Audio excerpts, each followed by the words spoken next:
Bé, bona tarda.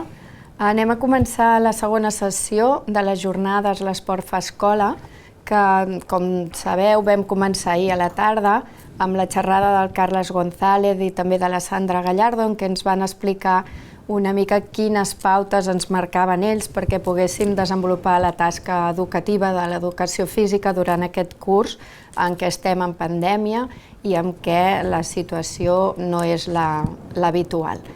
Aleshores, avui tenim previst comptar amb l'Albert Batalla, que ens explicarà quin és el treball que hem estat fent conjuntament amb ell i l'equip de l'Escola Fa Esport a la ciutat per adequar el que és tot el contingut del pla al treball de valors.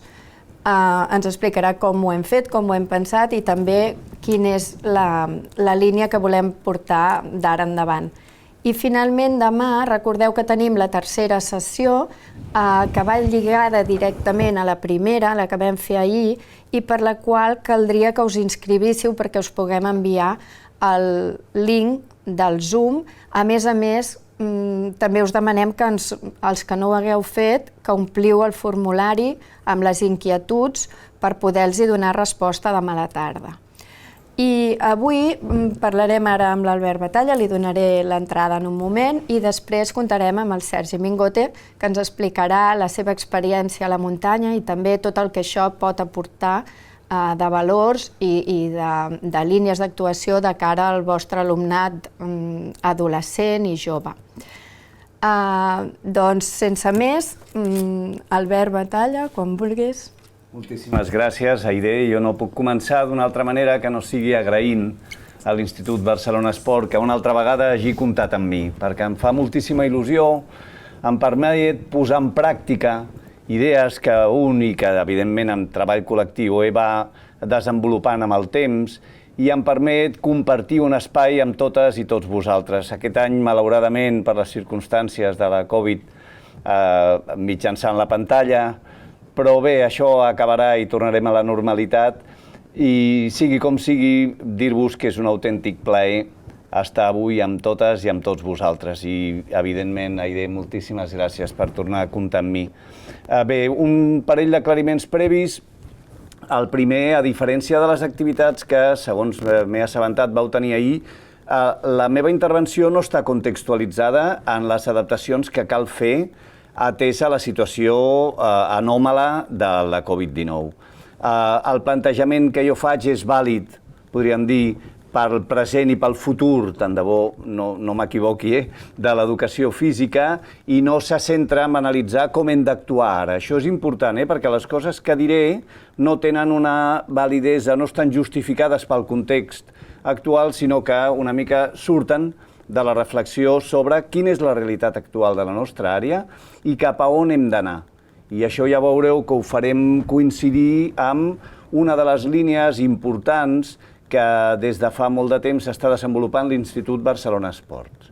El segon tema que us voldria comentar és que està mediada la nostra interacció, però que això no vol dir que no pugueu fer preguntes, fer observacions. Nosaltres les rebrem, hauríeu d'utilitzar el xat que teniu a la vostra disposició. Nosaltres les rebrem i al final de la meva intervenció ja he reservat un temps per tal de poder contestar-vos, a llegir les vostres aportacions. No tenen per què ser preguntes, Si simplement voleu fer un comentari o opinar, bé, tot el que us sembli oportú, com si estiguéssim presencialment a l'aula o a la sala, doncs ho podreu fer.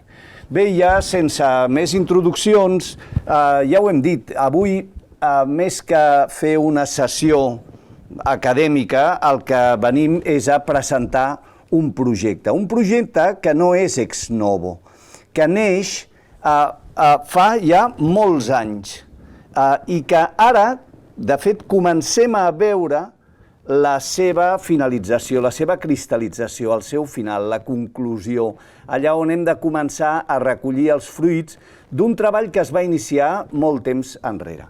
I com que es va iniciar temps enrere, hi ha uns antecedents. I ara iniciaré la meva intervenció i segurament us sonarà, però ja està volgut això. Us sonarà per què? Perquè ja s'ha inclòs aquesta activitat en part, a les jornades que ha organitzat any rere any l'IBE. Evidentment ho faré d'una manera diferent per no defraudar la gent que ja vau assistir, però vull dir que us sonarà perquè allò que vam fer fa un temps és el fonament del que estem proposant ara. I el que estem proposant ara ajuda a tancar allò que vam tractar fa un temps. I el primer antecedent és el que té a veure amb els canvis que està visquent avui en dia la nostra societat. I això segur que a moltes i a molts us sona perquè juntament amb el COPLEF hem estat fent aquesta campanya de l'educació física en el segle XXI, que la vam presentar també a les jornades i és molt fàcil que us soni, però vaja, del que parla és del moment de canvi tan especial i tan radical que estem visquent actualment. La societat està canviant. Mira, hi ha una frase que a mi em va agradar molt, que deia no és cert que estem en una època de canvis, estem en un canvi d'època. I si voleu, anant a un símil geològic, tindríem que hi ha tanta tensió social per diferents aspectes, bàsicament per la irrupció de tot un seguit de recursos tecnològics que estan canviant no només l'organització personal, col·lectiva, jo diria que mundial, sinó que ens està fent canviar la manera de pensar i d'estar en el món. I aquestes tensions, més que provocar un plec, que és aquesta imatge que teniu aquí ara a la presentació, el que està provocant és una autèntica fractura. Jo moltes vegades dic que em considero un dinosaure, perquè estic veient un món que ja no és el meu, que sóc una mena d'espècie en vies d'extinció, perquè no sóc nadiu digital i perquè entenc que el món que s'obre als meus ulls, però que jo no el tastaré més que aquest final de la meva vida, serà radicalment diferent al món en el que jo he desenvolupat la meva activitat professional i la meva essència humana. Jo moltes vegades dic que als meus fills l'únic que els he pogut dir és que segurament allò que hauran de fer per desenvolupar-se amb èxit a la seva vida com a ciutadans, segur que serà diferent al que he hagut de fer jo, perquè el món està canviant, i està canviant molt profundament, i a més d'una manera molt ràpida. Voleu un exemple com de ràpid? Algú se'n recorda del Blu-ray? Estem en un moment de canvis accelerats, i aquests canvis, lògicament, impliquen transformacions en el món educatiu i en l'escola. I algunes d'aquestes transformacions, no tenim temps de repassar-les totes, però sí que em vull entretenir amb alguna en concret. La primera és que aquest plantejament gairebé monumental de la mestra com a, perdoneu el símil, espero que em sabreu entendre, la mestra com una mena de guia turística que va posant davant dels ulls dels nens i de les nenes les meravelles del coneixement humà. Sí? I mireu, aquí davant teniu l'arrel quadrada, aquí a la vostra esquerra, si mireu, podreu trobar la descripció de la Revolució Francesa i una mica més al fons el sintagma nominal. Es presentaven els continguts que s'entenien que era una cosa que gairebé era digna d'admiració i que els nois i les noies havien d'accedir-hi. I ningú no ho dubtava, sempre havia fet això a l'escola. I ara, de cop, ens trobem amb un enfocament competencial. I per què s'abandona aquesta manera d'abordar l'activitat escolar? Perquè la societat que ens ve és tan diferent, com dèiem fa ben poquet, a la que estem ara, i és tan desconeguda per nosaltres. Mireu, una altra dada. El que passa és que són dades una mica apòcrifes, perquè no he sigut capaç de trobar la font, però vaig llegir l'altre dia que el 60% de les feines que faran els nois i les noies que ara són a l'escola encara no existeixen. I què fem a l'escola? I qui ho fa? Les mestres i els mestres esteu jugant un paper magnífic, perquè la vostra formació estava pensada per resoldre problemes que ja no existeixen. I no estava pensada per resoldre problemes que encara no existeixen. I és el que esteu fent, i ho esteu fent. Jo crec que la resposta que s'està donant des dels centres educatius al canvi social és extraordinària. Evidentment, hi ha més i menys, evidentment, però en línies global té molt mèrit el que s'està fent, perquè estem, disculpeu, ben bé improvisant amb una matèria que no es pot improvisar. I com que no sabem quin futur tindrem, però sabem segur que serà un futur incert, en el que caldrà molt esprit crític, en el que caldrà saber treballar en equip, estem enfocant l'activitat educativa, estem enfocant l'escola cap a un desenvolupament competencial. El que ens interessa ja no és tant que els nois i les noies aprenguin aquelles meravelles del coneixement, recordeu la visió aquella monumentalista del currículum, com que desenvolupin determinades actituds, i adquireixin competències que els hi permetin ser autònomes i autònoms. I això no es fa oblidant els continguts disciplinars, ni molt menys. No és que haguem de fer coses radicalment diferents. Segurament hem de fer, no sé si el mateix, però una cosa que s'assembla molt al que s'ha vingut fent tradicionalment, però ho hem de fer d'una manera totalment diferent. Atenció, no només és un enfocament metodològic el que canvia, és l'essència mateixa de l'escola la que ha de canviar. I ho està fent, de tal manera que l'escola està immersa en un procés de transformació molt profunda. I hi ha moltes escoles que han obert les portes de les aules i han despenjat de les parets els cartells amb els horaris. I que estan desapareixent les assignatures. Compte, les àrees no, les àrees de coneixement no desapareixeran mai, però les assignatures sí, amb el seu horari. I això, la veritat és que és molt reptador. Jo us he de confessar, és una mena de plaer culpable, que estic gaudint molt d'aquesta situació d'incertesa. Clar, quan un arriba als 60 anys i té la sort de poder ser testimoni en primera línia d'una època tan fascinant de canvi, de revolució, home, això és una meravella. Ni que sigui per curiositat, entenc que les que esteu i els que esteu davant dels nens i de les nenes, això us ha de fer molt respecte, però que ens faci respecte no vol dir que no haguem de gaudir d'un context absolutament reptador, interessant i motivador. I davant de tot això, què passa amb l'educació física? L'educació física també s'està transformant i seria molt injust que jo comencés dient que no, perquè hi ha moltes escoles, moltes professionals magnífics, profes i mestres que estan fent una feina fantàstica i que fins i tot estan liderant el canvi en els seus centres. Per tant, jo no puc dir que l'educació física en el seu conjunt no està posant-se al dia. I tant que està posant-se al dia. Tenim molta tradició amb això de l'enfocament competencial, però, malauradament, això no és universal. I ens trobem en molts centres que, com aquest personatge d'aquesta fotografia, quan tothom es mou, ell està quiet. I és cert que en determinades escoles el canvi arriba a gairebé tot arreu, menys a l'educació física. Jo tinc moltes conegudes mestres, molts coneguts mestres que em diuen no, si l'escola està fent un procés de canvi metodològic i s'estan implantant noves metodologies, i dic, ostres, que bé, i l'educació física? I diu, no, l'educació física no. En algunes ocasions hi ha un procés, perdoneu, la paraula és lletja, perquè és massa forta, però hi ha un cert procés de desnaturalització.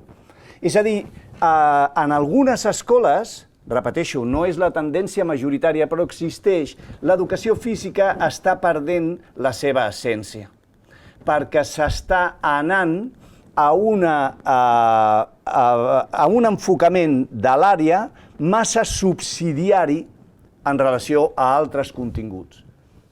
I així trobes en alguns centres, no pocs, que l'educació física s'ha dignificat, perdoneu l'expressió, hi ha 1000 cometes, s'ha dignificat perquè en educació física es contribueix a l'aprenentatge de les matemàtiques, i això està superbé, sempre i quan en matemàtiques també es faci el treball recíproc de millorar l'educació física. No és corporativisme, és tan important el que hem d'ofertar, el que hem d'oferir, des de la nostra àrea que no ens podem posar al servei de cap altre. I és cert que en algunes escoles s'està desnaturalitzant l'educació física per, fictíciament, des del meu punt de vista, és un error de plantejament, voler agafar aquest camí d'innovació. Des de la meva perspectiva, i som molts els que opinem així, no va per aquí.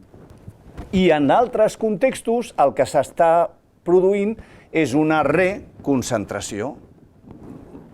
Perdoneu el palabro, perquè és rebuscat, però en algunes escoles sents especialistes que diuen no, deixa't d'històries, l'educació física és l'educació física i nosaltres tenim molt clar què és el que hem de fer. És el que hem fet sempre, és el que és tradicional i nosaltres ensenyem els esports i ensenyem l'expressió corporal i això està bé. I no hem de renunciar, però com mirem massa al passat, perdrem el tren del futur i això no ens ho podem permetre ni com a professionals, ni molt menys com a mestres que estem obligades i obligats a donar el millor des de la nostra àrea de coneixement per al desenvolupament dels nens i de les nenes. No és un tema que les i els profes d'educació física perdem pistonada. El tema greu està en que els nens i les nenes deixen de rebre aquesta formació que és tan i tan important. Des de la nostra perspectiva, el que caldria fer és, com aquesta foto de la seva, és evolucionar, és afegir capes al que ja estaven fent. Ja veureu, el nostre discurs és que no cal fer coses molt diferents a les que fèiem i que es pot estar absolutament al dia fent bàsquet o danses africanes o expressió corporal o jocs cooperatius. El que sí que s'ha de fer és d'una manera radicalment diferent. I no només parlem de metodologia, parlem d'enfocament. Insistirem sobre aquest tema perquè, de fet, ja veureu que la segona part de la meva intervenció, passats els antecedents, es destina a analitzar què us proposarem des de l'IBE justament per anar treballant en aquesta línia, però ara deixeu-me que us parli d'un altre antecedent necessari per entendre la proposta concreta que us volem fer. I és un tema del qual s'ha debatut molt i segur que totes i tots tenim la nostra opinió, que és el valor educatiu de l'esport, perquè això és un acord social. L'esport forma, l'esport educa. Hi ha milers de famílies que, acabada l'escola, deixen les seves filles, els seus fills, en el mateix centre educatiu perquè faci activitat esportiva, no tant perquè arribi a ser una estrella de l'esport, sinó perquè es formi, complementi la seva formació mitjançant aquesta pràctica esportiva.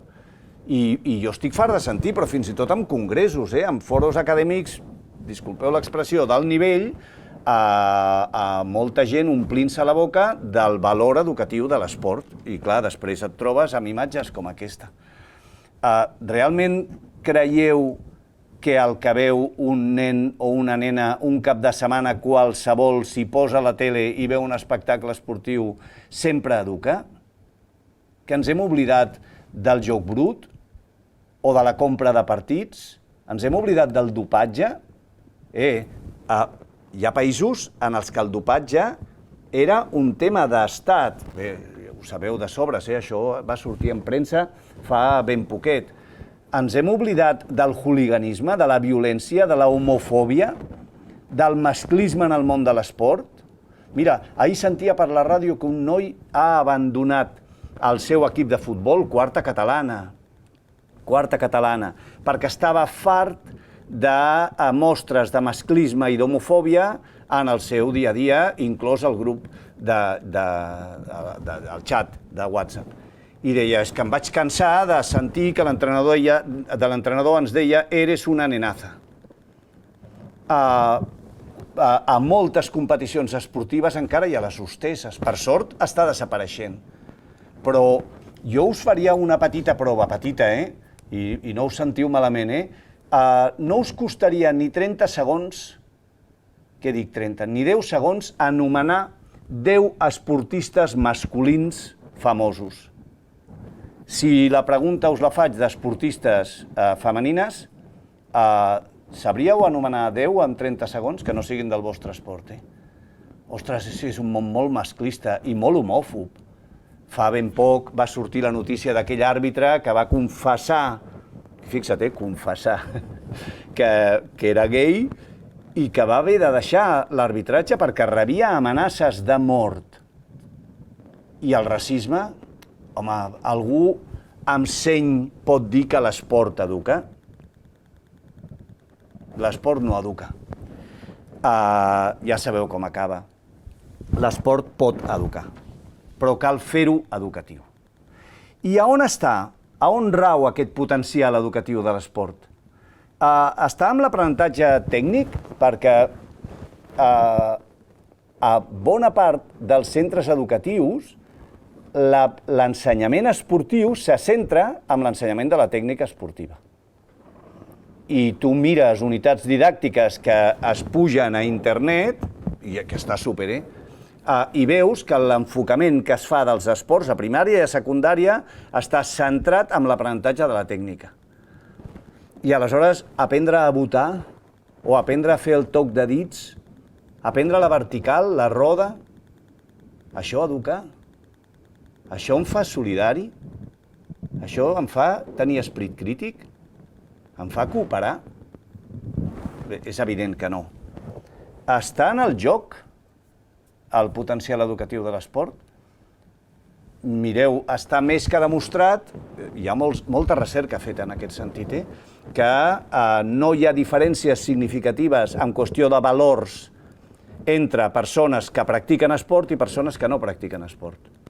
És a dir, aquesta història que fer esport forma el caràcter que ho venim arrossegant des del del baró de Coubertin, i ens ho hem cregut, que l'esport forma el caràcter. Mireu, doncs, no sé com el forma, però no sempre té massa èxit. O va, a veure si arribem a un acord.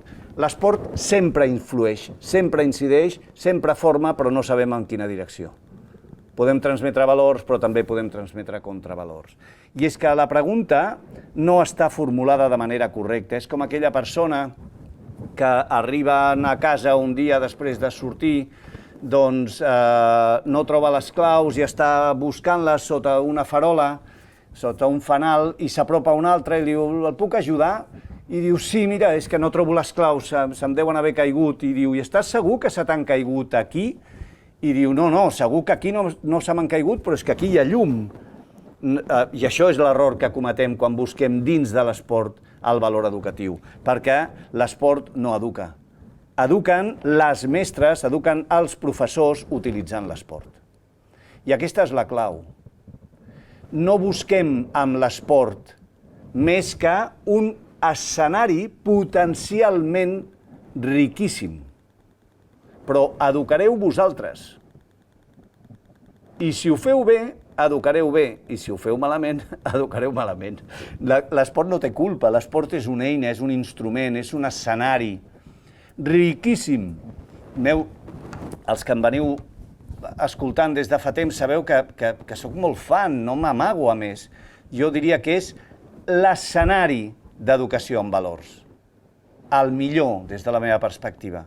Però l'escenari no omple el teatre. Qui omple el teatre són les actrius, els actors, la directora i l'obra que representa. I això ho feu vosaltres. I fixeu-vos, intentem lligar-ho una miqueta amb el que dèiem abans. Tradicionalment s'ha entès que el professorat especialista en educació física ho era perquè sabia com ensenyar els continguts propis de l'àrea. L'especialista ho és perquè sap com millorar l'actuació a l'esport, l'expressió corporal dels nostres nanos, els hi sap ensenyar danses, els hi sap millorar la seva condició física.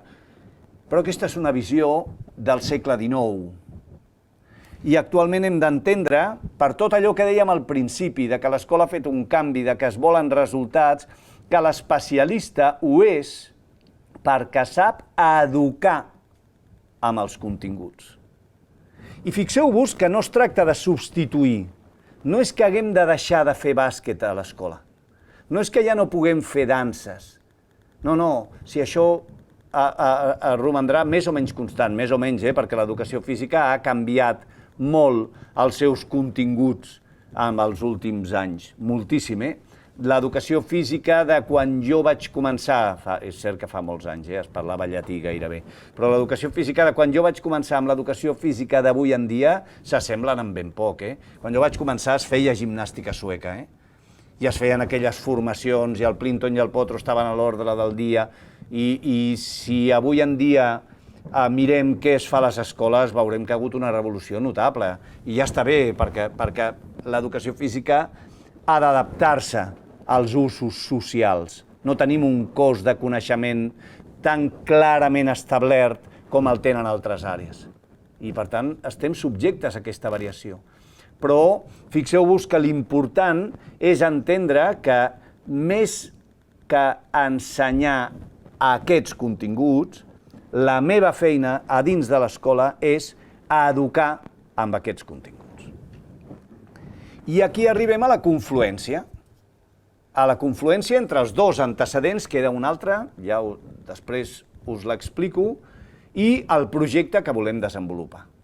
Perquè el que volem proposar-vos des de l'IBE és que ens ajudeu a fer que la nostra proposta d'unitats de programació, la que fa més de 10 anys, jo diria que més de 15 anys, el temps passa volant, l'Institut Barcelona Esport està posant a la vostra disposició tots aquests models d'unitats didàctiques que més es complementen amb sessions de formació i amb activitats que els nens i les nenes i els nois i les noies dels vostres centres educatius poden gaudir-ne. El que vol fer l'Institut Barcelona Esport és fer aquest salt qualitatiu i entendre que l'important no és només treballar el biatló a l'escola. Ja veureu per què començo amb el biatló. O l'esgrima, o les activitats de la natura. L'important és saber extreure d'aquestes activitats el seu potencial educatiu. Perquè recordeu, si mirar el passat en un moment d'un canvi tan radical com el d'avui en dia, més que inútil és perillós. Perquè hi ha molts revolts davant nostre i no podem mirar pel retrovisor. Hem de tenir la mirada al davant, a la carretera, perquè si no ens en sortirem. I per tant, ara començarem a parlar d'en què estem posats i amb què voleu que us hi poseu, amb què volem que us hi poseu. Fixeu-vos, és fer un spoiler, però el que volem és modificar les UPs que es presenten des de l'Institut Barcelona Esport, que es posen a disposició de tot el col·lectiu de mestres especialistes i de profes especialistes en educació física per tal de fomentar l'educació en valors a partir d'aquell esport concret. Sí? Per tant, això és el que volem. Deixeu-me que us faci 5 cèntims de com, de per on volem que vagi això. El primer que hem d'entendre, mireu, quan parlem d'educar en majúscules, la tasca perd molt de valor. Tu, amb una tasca, amb una activitat, pots contribuir a millorar el vot. Amb una tasca pots millorar la força ràpida. O amb una tasca pots ensenyar a fer la tombarella o a donar una tècnica d'expressió determinada. I això està bé i ho hem de continuar fent. Però tu, amb una tasca no pots incidir sobre l'actitud cooperativa dels nois i de les noies. No pots fer que desenvolupin el seu esperit crític. No hi ha cap tasca que millori la solidaritat. No hi ha cap activitat que per ella mateixa sigui capaç de moure aquests aspectes tan fonamentals, tan útils i tan decisius. Si entenem que disculpeu que torni una mica enrere, però si entenem que la nostra feina és ensenyar als nens i a les nenes a fer tombarelles, ja hem perdut la partida abans de començar. Si entenem que la nostra feina és ensenyar a fer tombarelles, perquè si no ho fem nosaltres no ho farà ningú, i és útil per la vida de les persones tenir un bon bagatge motor i tenir recursos expressius i tenir una bona salut, clar que sí, però no ens podem quedar aquí. Si entenem que la nostra feina és fer, a partir d'això, promoure transformacions profundes amb els nois i les noies, aleshores sí que estem alineats amb el que des del nostre punt de vista és la deriva que està prenent l'escola avui en dia. Recordeu allò de la monumentalitat dels continguts, no es tracta que diguis, mira, el toc de dits, meravella't i aprèn-lo. No es tracta d'ensenyar el salto Fosbury, no es tracta d'això. Evidentment que han d'aprendre a fer el toc de dits, clar que sí, perquè si no quan vagin a la platja què jugaran? Han de desenvolupar els continguts propis de l'expressió corporal, clar que sí, és un recurs magnífic per comunicar-nos millor. Han de treballar els continguts específics de l'àrea, per suposat, però no ens podem quedar amb això. I quan parlem d'educar, amb majúscules, hem d'entendre que el que educa és el conjunt de les decisions didàctiques que es prenen. No hi ha tasca que tingui tal potencial transformador, no hi ha cap activitat per millorar la solidaritat. Si educo dins de la solidaritat, aconseguiré, o no, que els nois i les noies assumeixin que cal ser solidaris. Però no hi ha cap tasca que faci que els nens ho siguin. De tal manera que el que hauríem d'intentar és alinear totes aquestes decisions didàctiques que anem prenent. Fixeu-vos que és important el què, però és fonamental el com. I per això volem treballar sobre les UPs. Perquè l'important no és el contingut a programar, el contingut a avaluar, el contingut sobre el qual prenc decisions metodològiques, sí? Això és la visió tradicional amb la que jo enfocava i em posava les ulleres del contingut i dic, quina és la millor idea, quina és la millor manera de programar el bàsquet? O quina és la millor manera, quina és la millor metodologia per ensenyar l'expressió corporal o per introduir les danses? Això és part del passat. I ara ens hem de posar les ulleres dels valors, si volem millorar els valors, o les de la salut. I dir, de quina manera puc aprofitar aquest contingut a l'hora de programar-lo, a l'hora de decidir la metodologia, a l'hora d'avaluar-lo, a l'hora d'establir normes, a l'hora de resoldre els conflictes, de quina manera ho puc fer per millorar tal o qual valor. Quina és la millor manera d'avaluar per fomentar l'autonomia amb el meu alumnat? Quina és la millor manera de programar per incidir sobre l'esforç? Això és el que hem de pensar. És un canvi d'enfocament. Continuarem fent el mateix? Clar que sí. Sí, està molt bé. Però mirant per on hem de mirar i no despistant-nos pel camí. I per tant cal alinear, és aquest alineament constructiu. Totes les decisions les prenc alineades per Disculpeu.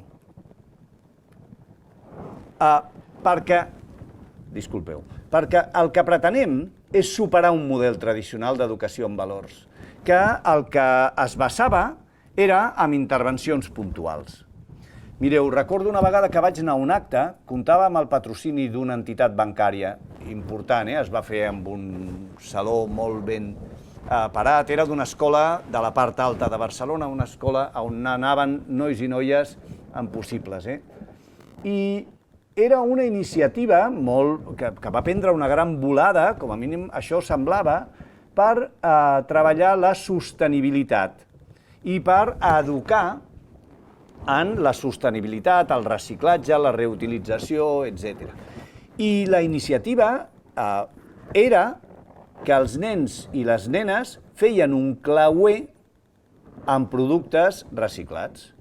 Un suro, això de la llauna de Coca-Cola, i jo vaig pensar, hòstia, hi ha algú que sigui tan innocent que es pensi que per fer un clauer amb deixalletes, perdoneu, els nens i les nenes modificaran la seva actitud cap al compromís ecològic? No creieu que seria molt millor debatre quan han d'estar oberts els llums a classe, quan es pot obrir una finestra i quan no, com hauríem de venir vestits per gastar el mínim en calefacció? No us sembla que això és molt més eficaç? Doncs fixeu-vos, tradicionalment s'ha entès que l'educació en valors havia de fer-se de la primera manera. el dia del fair play, el dia de la coeducació, el dia del respecte a les normes, el dia que diem no al racisme a l'esport. Sincerament, pensem que aquesta no és la via. I entenem que el que hem de fer és canviar l'enfocament. Que ja està bé allò que fèiem a les classes, però ho hem de fer de manera diferent. I us volem proposar un model en el que les línies d'actuació són constants.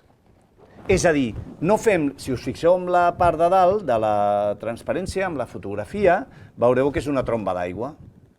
I una tromba d'aigua té els efectes que té, de vegades nefastos. I nosaltres optem molt més per una pluja fina que va calant, que va calant, que va calant. No pensem que, no creiem que millorarem la solidaritat si un dia fem la jornada solidària, esport i solidaritat. I ja està. I no parlem mai més. Això és una tromba d'aigua. I això té els efectes que té. Segurament durant 2 dies hi pensaran i després s'oblidaran. Pensem que el que cal és que aquests conceptes, que aquestes idees vagin calant i, per tant, que vagin plovent de miqueta en miqueta. Com fa la natura. Aquest magnífic canó de ranura, aquest Slot Canyon, no s'ha format de cop. Han calgut milers, milions d'anys per formar-lo. I si és útil a la natura, també ho ha de ser amb les persones. Evidentment, no a escala geològica, no calen milions d'anys per educar, perquè no som roca, perquè som éssers humans. I, per tant, amb menys podem obtenir més beneficis. Però l'única manera és la constància, la coherència, alinear i anar incidint de miqueta en miqueta, de miqueta en miqueta, fugint de focs d'artifici, perquè això tranquil·litza les consciències, ens fa sentir molt bones i molt bons, és una mena de gelocatil. Que, mira, em fa treure el mal de cap, però el problema continuarà existint si no poses remei. I com ho concretem, això? Jo us deia, fa no res, que el que nosaltres perseguim és un model en el que tingui línies d'actuació constants. I què són les línies? Doncs les línies, com és lògic i ja podeu intuir del que hem anat parlant, és allò que volem millorar. Són, en el cas que estem parlant, els valors. De tal manera que el que jo penso no és quins esports faré aquest any, sinó que el que jo tinc al cap és quins valors vull fomentar aquest any. Compte, els valors no es transmeten, No podem ensenyar els valors. Podem crear situacions on els nens i les nenes exercitin aquests valors. Us agrada el concepte d'una mena de gimnàs moral? Us sembla que és interessant? Creem situacions on els nens i les nenes hagin de posar a prova els seus valors. No els diem, si no fas això, ets una mala ciutadana. No, baixa, toca el terra. Posa situacions, crea situacions en els que hagin de decidir. No prohibeixis actuar d'una determinada manera. Que surti el conflicte. Que surti el conflicte a l'hora de respectar les normes, que surti el conflicte a l'hora de qui juga i qui no juga, i que s'entengui què vol dir ser empàtic i què vol dir ser generosa. No sé si m'estic explicant. És canviar la mirada. No mireu tant allò que ensenyeu, sinó per què ho esteu ensenyant. A mi em resulta fascinant, disculpeu-me, entre preveure que et passaràs tota la vida ensenyant a les nenes a fer la rondada o tenir davant teu tota una carrera professional en la qual pots canviar molt o poc la vida de molts o pocs nois, on està el dubte?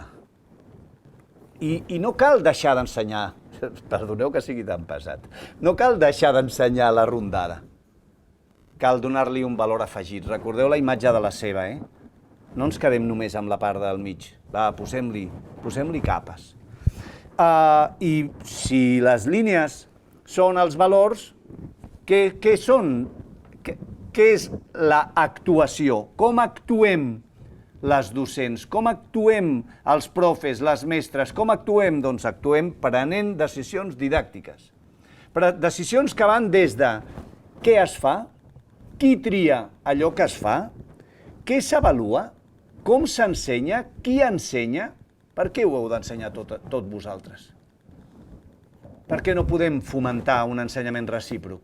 Oh, és que igual no aprenen tan bé a fer l'entrada per la dreta. Oh, quin drama.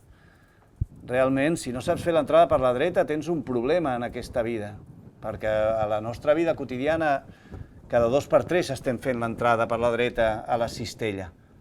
El toc de mà baixa, vòlei, vols dir que és l'important? Clar que s'ha d'ensenyar, però per què no aprofitem? I per què no donem autonomia?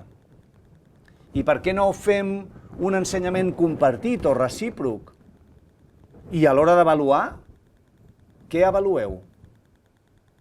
I a qui avalueu? I qui avalua? Ho veieu?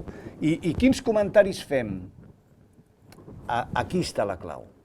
I, bé, sembla que està claríssim, no? Blanco y en botella, leche. Per tant, si hem dit que l'Institut Barcelona Esports s'està plantejant reformular les seves unitats de programació i aquí estem dient en el sentit de fer-les encara més educatives. El que fem ja està bé, però és que el que podem fer està molt millor. Ja ho sabeu, no? Cap a on anem? Anem com aquesta imatge de la corda. A mi m'encanta aquesta imatge, és superdidàctica. Perquè fixeu-vos, això és una soga, no sé si es diu així en català, disculpeu-me, per amarrar vaixells. I tu veus i és una soga enorme, però si comences a mirar resulta que és una soga feta de cordes trenades i les cordes estan fetes de fibres trenades i les fibres estan fetes de filets trenats i això li dona força a la corda. La sinergia. I això és el que us proposem.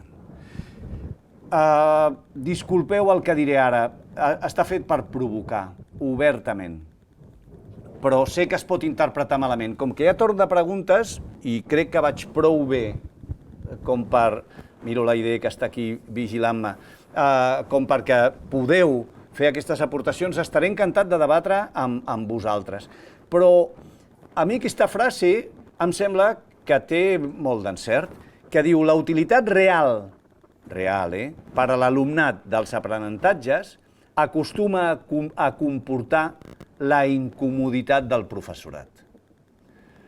Una mestra es mou molt més còmoda si el que creu que ha d'ensenyar és a accentuar, poso un exemple de fora perquè veieu que això no només ens afecta a nosaltres, o ensenyar a botar la pilota, hosti, això és fàcil, És fàcil ensenyar a botar. I és fàcil avaluar el vot. És molt senzill. Si vull ensenyar o si vull fomentar l'esperit crític, ostres, ja es complica, I com ho avaluo? I com avaluo l'interès per aprendre a aprendre? I com ho ensenyo? Ho veieu? Això és molt difícil. Però què voleu fer? Què voleu? Una feina fàcil? De debò? Si voleu una feina fàcil, per què carai us heu posat a mestres? Ja sé la resposta, no voleu una feina fàcil. Us heu posat a mestres perquè esteu compromeses, perdoneu, el to, i compromesos amb el canvi social, perquè voleu incidir amb la millora de les persones. Per això sou mestres, no per fer una feina fàcil. Per fer una feina fàcil hi ha 1000 altres que són molt més còmodes. Bé, no volem una feina fàcil, oi? Volem una feina útil, que tingui repercussió social i perdoneu, però per distanciar una miqueta és aquesta foto del bebè emprenyant el gos i la cara que posa el gos. Doncs mira, una mica nosaltres fem de gos. I per tal que els nens i les nenes tinguin el que es mereixen, el que els hi serà útil, nosaltres hem de patir una miqueta. Perquè, us ho repeteixo, quan jo treballava a l'escola i aplicava la curs Navet tal qual, que cal continuar-la aplicant, a mi ja m'agrada, però a mi quan venia una mare, un pare, un familiar i em deia escolti'm, el meu fill, miri senyor, la seva filla o el seu fill ha tret un palier de 4,5. és que té un nivell molt deficient. I jo em quedava tan ample, i a més m'apadrinava el Luc Leger. Per tant, quin problema havia de tenir? Clar, quan jo avaluï de manera no molt correcta i em digui què vol dir que el meu fill no té prou desenvolupada l'empatia? A veure què li dic. Però això ens ha de tirar enrere o ens ha d'encoratjar? Evidentment no és una decisió de persona, No és una decisió individual, és una decisió de col·lectiu, de centre, però no tenim temps de parlar de tot això. Va, i ja parlem del projecte, perquè si no, no arribarem. I ja ho sabeu, el projecte, però abans de parlar del projecte faig el tercer antecedent. I el tercer antecedent, abans parlàvem amb la idea, el pla, entès no amb aquest nom i amb aquesta forma, però aquesta voluntat de l'Institut, que no devia ser ni l'Institut Barcelona Esport en aquell moment. Sí, era l'Institut Municipal d'Educació en què hi havia un programa d'educació física amb la Marta Carranza, recordeu? Va començar al segle passat. Per tant, estem parlant de fa molt de temps. I no ha parat l'Ajuntament i l'Institut Barcelona Esport d'avançar i d'ofertar coses noves. I ara el que volem és reformar el que tenim, per fer-ho encara millor. I a l'hora de fer-ho, i què vol dir, perdoneu, i què vol dir reformar? Doncs ho hem estat dient. Incidir en aquests aspectes de la unitat de programació que poden transformar l'aprenentatge d'aquell esport en una cosa molt més útil per la vida dels nens i de les nenes. I com ho volem fer? I quin procediment tenim? Segur que a mi, com a mínim em passa, a mi aquesta foto em va agradar molt i per això la vaig triar per la presentació, perquè no sé si parla massa bé de mi, però jo m'he arribat a passar estona mirant quan plou, com les gotes, quan van baixant pel vidre, doncs s'ajunten dues i ja tinc una gota més gran i aquesta va fent el seu camí i vaig pensar, hosti, és una bona imatge, perquè així volem treballar.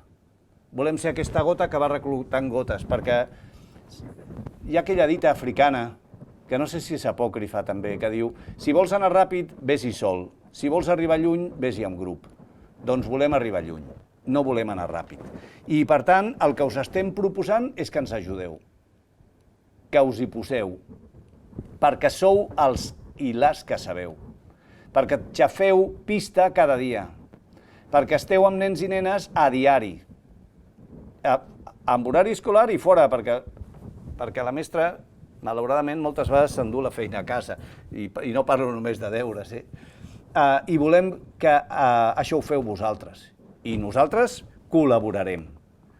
I el que diré ara no és cap sorpresa, però clar, no podem oblidar el context, Estem en un moment molt delicat, molt complicat, i vam estar plantejant-nos la possibilitat de començar ja a fer treball col·lectiu, però vam dir, ostres, però si és que igual d'aquí una setmana estem confinades, delete, esborreu el que acabo de dir, Sí, però pot passar, per tant vam dir, escolta'm, per què no ens ho prenem amb calma i ho iniciem amb una prova que hem fet.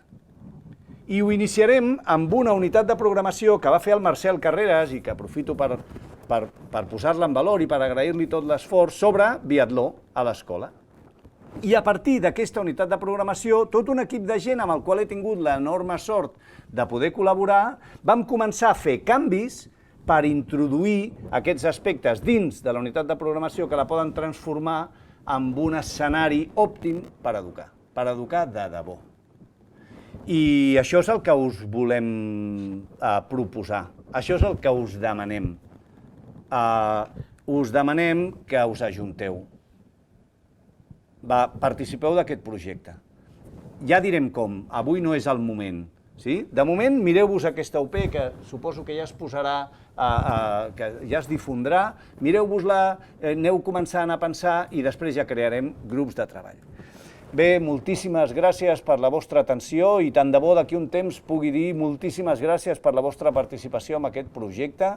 En definitiva, es tracta de que des de la professió, des de les mestres, des de les professores, els professors, es generin propostes que ajudin a tot el col·lectiu i l'IBE ha volgut comptar amb mi per ajudar-los a articular aquesta proposta, però si no us tenim a vosaltres, tot és inútil.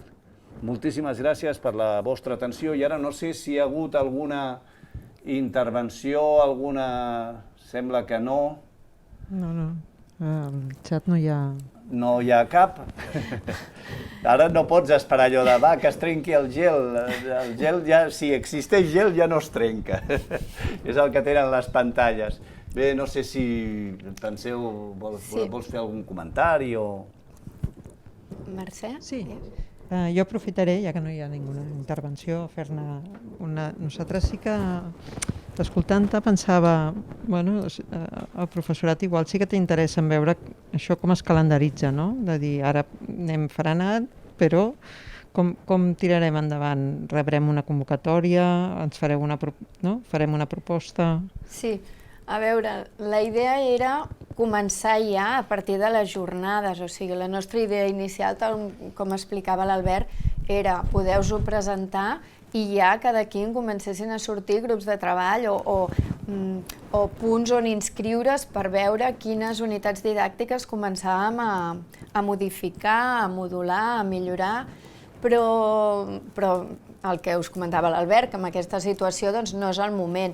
Llavors el que sí que no hem volgut és deixar passar aquest moment per explicar-vos quin era el plantejament, tota aquesta feina que ja s'havia fet, tot el plantejament de l'Albert inicial i tota aquesta transformació de la unitat didàctica de biatló. A partir d'aquí, la idea és deixem passar tot aquest curs perquè és un curs incert i creiem que ja tots tenim prou feina, però a partir o de finals de curs, si veiem que la cosa ja està millorant, o si no, com a molt, a principi del curs vinent, caldria ja començar a configurar aquests grups de treball. La nostra idea era fer-ne 3 o 4 per trimestre. O sigui, no havia de ser un treball molt extens en el temps, però sí suficient.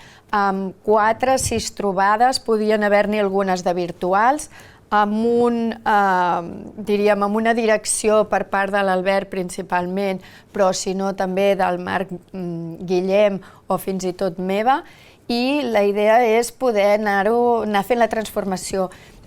Atès el moment que estem vivint, doncs potser és el moment en què pugueu provar com us funciona la unitat didàctica del biatló. Potser es tracta només de mirar-la i veure l'aplicabilitat, o potser sí que podeu començar aquest any a treballar-la ja amb aquesta nova línia. O sigui, ens agradaria molt que el temps que quedi fins a que comencem a treballar pugueu ja començar a fer èmfasi sobre el treball fet.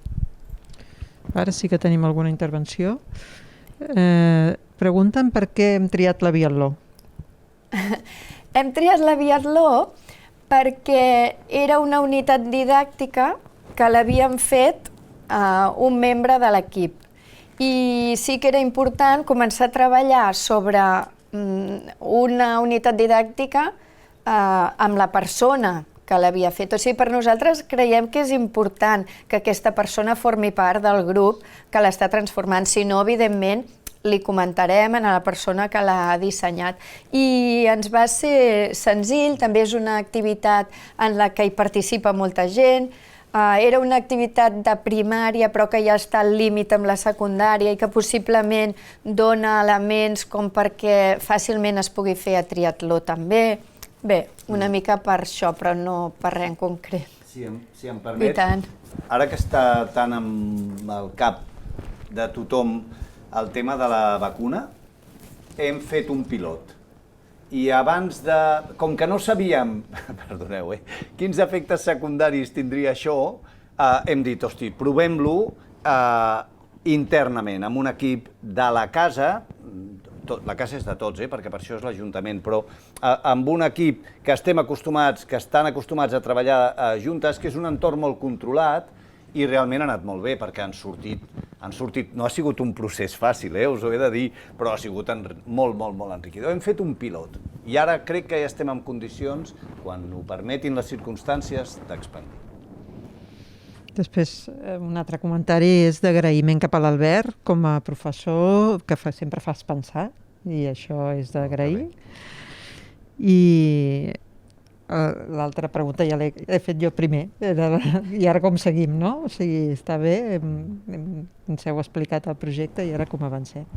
Sí, una mica la idea és aquesta, ara ja coneixeu el que estem engegant, us passarem la unitat didàctica així que podem. El que passa és que la unitat didàctica sí que està elaborada i construïda, però li falta posar-ho en un disseny que ens agradaria que ja fos un disseny continuador. Llavors, aquest disseny sí que no està definit i, per tant, quan el tinguem clar, perquè volíem posar tipus esquemes, que fos molt didàctic en quant a quina continuïtat tenia o quin tipus de valors treballava cada una, per no descuidar-nos res, tot això no ho tenim fet encara.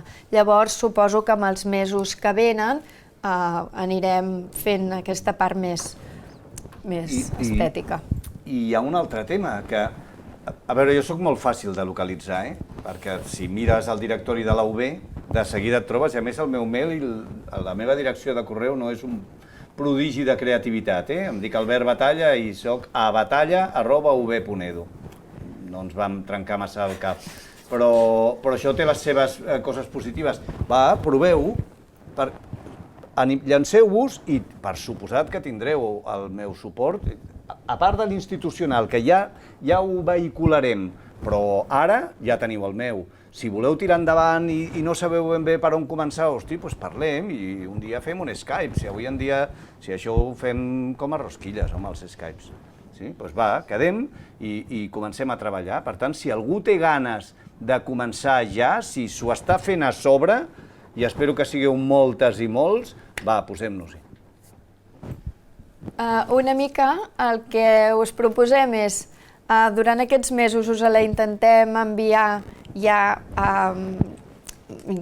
diríem, ja dissenyada. Si veiem que això s'encalla o que anem tard, mirarem si us fem una proposta prèvia. Intenteu començar a posar-vos-hi i després el que sí que tenim parlat és amb l'ICE per poder ajudar-los a muntar aquests grups de treball i que després us compensi amb les hores que hagueu estat utilitzant per fer-ho i ajudant-nos. I volem fer uns grups interdisciplinars, fins i tot, si pot ser amb tutors, que ens puguin també donar la seva visió, però tampoc de moltíssimes persones per cadascun dels grups, perquè si no ja sabeu que no és factible de fer feina. Però així que ho tinguem, ja que ho llancem, us ho farem arribar a tots i totes. Agraïments, van generant agraïments i... Doncs moltíssimes gràcies, Albert. Com sempre, un plaer. I seguim.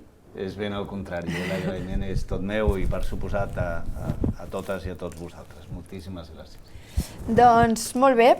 Llavors, ara ens preparem per fer la següent intervenció. Descansem 2 minuts i ens hi posem.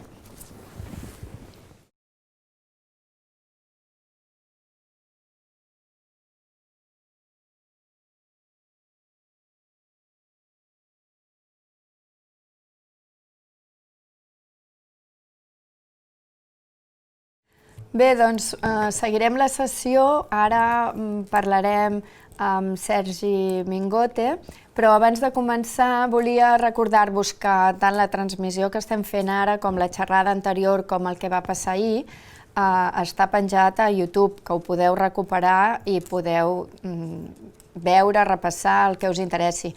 A més, tenim el xat obert i interessa que en cas que tingueu dubtes, preguntes, pugueu enviar-les. Bé, doncs dit això, el Sergi ens explicarà experiències que ha tingut ell fent les seves expedicions i també ens presentarà un llibre que ha escrit i del qual també en tindrem exemplars i ho ajuntarà o ho combinarà amb el que són unes xerrades que té preparades per als instituts, que n'ha realitzat ja algunes aquest any passat, i que creiem que val la pena que conegueu. Doncs, quan vulguis. Doncs fantàstic, jo content d'estar aquí. De fet, ara dèiem, en una situació que, sobretot pels docents i pels pares, la meva filla té 16 anys, la porto ara per primera vegada, ha començat batxillerat, i bé, una situació tot estranya, no? No hem pogut fer trobades, reunions i tot és de manera especial. I bé, també la meva tasca a les muntanyes també ha estat molt especial durant aquests darrers mesos. De fet, aquest any 2020 pràcticament he tingut que anul·lar totes les expedicions que tenia a grans muntanyes. Avui us vinc a explicar quines han estat les expedicions que he fet durant els darrers anys, però sobretot també per què les he fet i per què crec que moltes de les coses que es treballen en una expedició són interessants també amb l'univers de la docència. De fet, jo vinc d'aquí. Jo durant molts anys vaig estar donant classes d'educació física a Granollers. De fet, va ser una de les feines amb la que em vaig sentir més a gust. Encara era aquella època, tots probablement tenim una edat i han passat ja molts anys, però era aquells moments que donar classe d'educació física, a més que era una aventura autèntica, era aquella assignatura que semblava que als pares els hi era igual, de com els hi anava, com ha canviat tot això, com ha canviat, i bé, també com ha canviat la vida d'alguns. Jo, de fet, a partir d'allà he seguit tota la meva vida relacionat amb el món de l'esport, però he passat també per altres reptes, i de reptes va la cosa. Jo avui us parlaré, a més d'aquest llibre, del d'A pulmón, aquest llibre que em va editar Desnivell i que explico un repte esportiu que consisteix en haver pujat 6 muntanyes de 8.000 metres en poc més d'un any. Això va ser un rècord Guinness, un rècord del món també, no s'havia fet mai, tants 8.000 en tan poc temps, i va servir per temes molt interessants com per estudiar com funciona el nostre cos sense oxigen, la hipòxia, l'alt rendiment. Això ho vam fer de la mà també del Centre del Rendiment, del que ara formo part, estic becat allà, i bé, vam fer un projecte esportiu. Però aquest projecte esportiu té moltes més coses, té totes aquelles coses que probablement li donen sentit a aquest projecte. Jo venia de bastants anys de no fer grans muntanyes. De fet, els meus darrers 8.000 van ser el 2001 i el 2003 a l'Everest. Vaig pujar a la cara nord de l'Everest l'any 2001 i la cara sud el 2003. I a partir d'allà vaig fer com un impàs amb les grans muntanyes. Vaig seguir fent esport, perquè jo crec que els que fem esport no sabem estar sense fer esport, però vaig fer altre tipus de disciplines, vaig fer Ironmans, vaig fer Ultramans, vaig dedicar-me a fer sobretot proves de molta resistència. El meu cos és un cos molt econòmic, allò que em diuen ara encara estic a 34 pulsacions, 35 pulsacions, vol dir que és un cos que funciona molt bé amb proves de llarga distància, però que no funciona tan bé en proves de velocitat, i llavors em vaig centrar en això. Aquest projecte, perquè el conegueu una miqueta més com va néixer, al final no deixa, el llibre Pulmó i el documental no deixen de ser una miqueta de resum de tants mesos dedicant-me a aquest projecte. De fet, la família va ser la que més ho va patir, perquè vaig estar durant un any 7 mesos fora de casa. 7 mesos entre Nepal i Pakistà.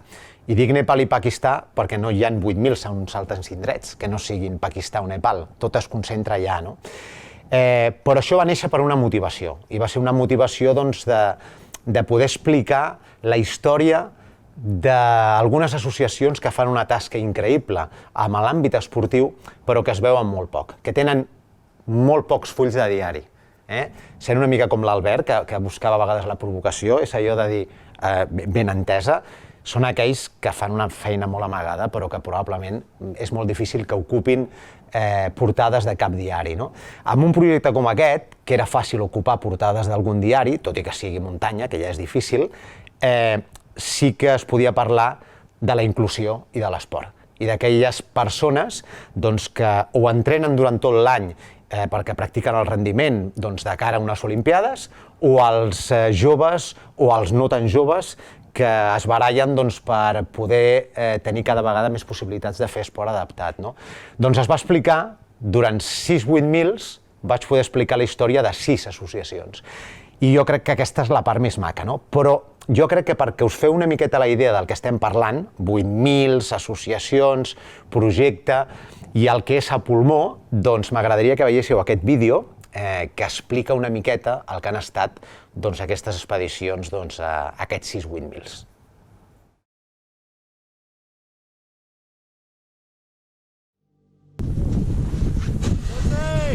Ei! Fins! Uau!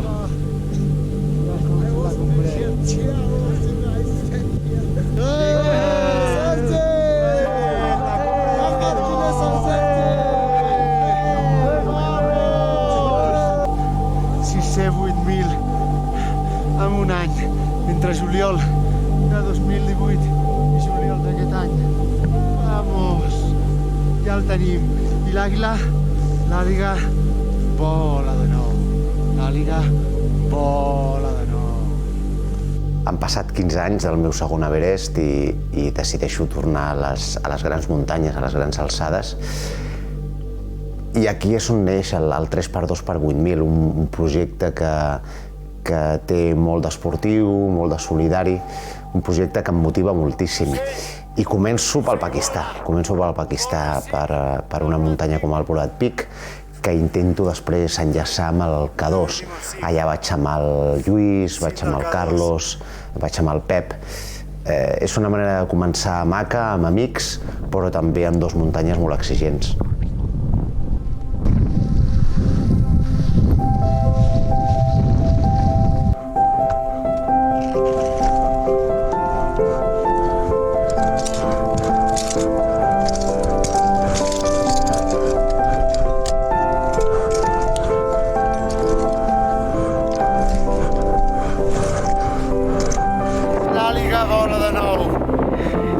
Tercer 8.000 amb 70 dies.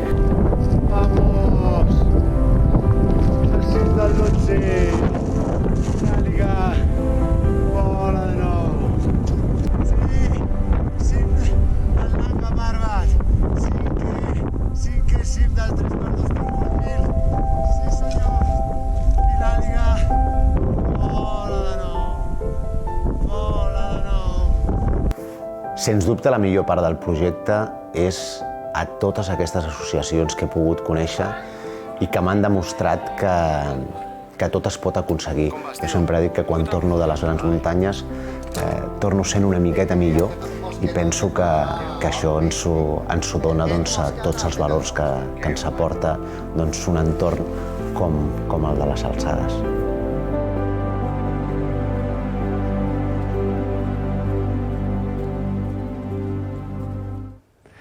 Doncs ja ho veieu, això, clar, molt resumit, és el que van ser aquests 7 mesos d'expedicions. Veieu que hi ha una part importantíssima, l'àliga, és una de les coses que m'ha quedat ja sempre més per les meves expedicions, la Laura, de Pindep, d'una associació que fa una gran labor amb joves amb discapacitats de primer i segon grau. Jo m'he donat compte que més que amb discapacitats, amb capacitats diferents, perquè 10 d'ells, amb aquest projecte, van participar arribant a veure l'Everest, és a dir, van arribar fins a l'Everest Point, van arribar gairebé a 4.000 metres, i tindríeu que veure, quan ens creuàvem amb altres trekkers, com els miraven, és a dir, com posaven en valor tot allò que era dir, escolta, on estan les limitacions, no? Va ser una cosa que vam somiar, els pares hi van creure, es van apostar, van pensar que encara que els seus nanos passessin fred, que encara que els seus nanos passessin per situacions que podien ser, en certa manera, perilloses, era una vivència absolutament increïble, no? I això, al final, és el que et suma el poder fer tots aquests projectes. Probablement aquests projectes no haguessin existit sense aquesta part. I abans l'Albert Batalla comentava una cosa que no puc estar més d'acord. Deia que moltes vegades fem petites píndoles de com entenem la solidaritat, com entenem l'ajuda, i bé, s'explica o s'ensenya amb una imatge què poden arribar a fer o què suposadament tenim que fer nosaltres perquè aquestes persones puguin sentir-se més integrades. Jo penso que no hi ha res millor que aquest degoteig que es parlava i, sobretot, portar sobre el terreny i parlar menys. És a dir, probablement, quan parlem d'inclusió i quan parlem d'expedicions, no hi havia res més interessant que vinguessin a una expedició. Probablement jo podia explicar moltes coses i podia anar a enregistrar i a ensenyar què estaven fent amb el seu centre, però que ells poguessin caminar durant una setmana a peus de l'Himàlaia i poguessin veure i poguessin sentir amb la seva pell com es viu, com es passa el fred, com viu aquella gent, com tenien que seguir una disciplina i tenien que esforçar-se per aconseguir l'objectiu. Al final són els que millor van poder-ho explicar. I les limitacions, com sortia amb aquesta petita promo, les tenim aquí. Les limitacions només estan als nostres caps. Probablement aquest era un projecte que mai s'havia fet, no perquè jo sigui un fora de sèrie, no, perquè mai s'havia plantejat. És a dir, abans parlàveu i comentàveu i es parlava de fer coses diferents. I probablement això és fantàstic, però a més també és aquella màxima de dir home, anem a fer coses diferents per aconseguir objectius i coses diferents. Si fem el que hem fet sempre, probablement doncs jo amb el meu àmbit seguiria anant com es anava quan es va conquerir l'Everest per primera vegada, amb oxigen embotellat, perquè física, mèdicament, es pensava que una persona sense oxigen per sobre de 8.000 metres moria. En el moment que va haver-hi un senyor molt valent i molt fort, que va ser Reinhold Messner, que va dir escolta, anem a provar a fer l'Everest sense oxigen. A partir d'allà va haver-hi un canvi amb la manera d'entendre l'alpinisme. Un canvi amb la... Una altra cosa és el que pugui passar actualment. Jo us diria que els 8.000, avui en dia, el 98% de la gent va amb oxigen embotellat. Però jo crec que ja és una qüestió de comoditat o de seguretat, de no voler arriscar el més mínim. Moltes vegades aquí també les xarxes socials probablement influeixen. El selfie, igual que amb els nostres o amb els vostres alumnes, allà també hi succeeix. Fa molts pocs dies vaig fer unes declaracions per diferents televisions amb la qual m'ensenyaven com estava la pica d'estats. No tenim que anar tan lluny, tampoc, al sostre de Catalunya. Doncs bé, està com pot estar el Montblanc, els Alps, o com pot estar l'Everest a l'Himàlaia. Alguns dies concrets, sobretot en caps de setmana, doncs ple de molta gent que hi vol anar-hi. I a l'efecte foto al cim, doncs bé, al final provoca una situació que no és bona per al nostre entorn, però que és una realitat, i aquesta realitat està passant en tots els àmbits. Com us deia, entendre que es poden fer les coses d'una altra manera és el que ha donat la possibilitat de crear i d'imaginar reptes com aquests. De fet, l'anterior rècord consistia en, és a dir, s'havien aconseguit fer 3, dubtosament no estava registrat, però probablement 4, 8.000 sense oxigen embotellat en un any. Deien que el cos tampoc recuperava de la mateixa manera. Bé, vam creure que es podia fer, els estudis que es van fer van avalar que hi havia la possibilitat i ho vam provar. I ens hem en sortit. I jo estic segur que això que ara és un rècord, actualment, deixarà de ser-ho d'aquí un temps, o uns anys, o quan sigui, perquè hi haurà algú que pensi que es poden fer 7 o 8 sense oxigen en un any. Bé, aquestes coses són les que al final també et demostren que si t'ho pots imaginar, ho pots fer. És a dir, que hi ha moltes coses que només depenen de nosaltres, de creure que és possible. I transmetre aquestes coses és el que probablement els que ens dediquem a l'esport de manera com ara jo, més professional, en el meu cas, que ja m'agafa amb una edat que no tinc ni 28, ni 30, ni 32, ni 35, que tinc uns quants més, doncs probablement el que més m'omple també és això que estem fent avui aquí, probablement amb els més joves. Explicar què m'ha mogut, què m'ha motivat i quins valors m'han inculcat per voler sacrificar part de la meva seguretat, o dedicar tant de temps, tant d'esforç amb una activitat que té molts riscos objectius, objectivables.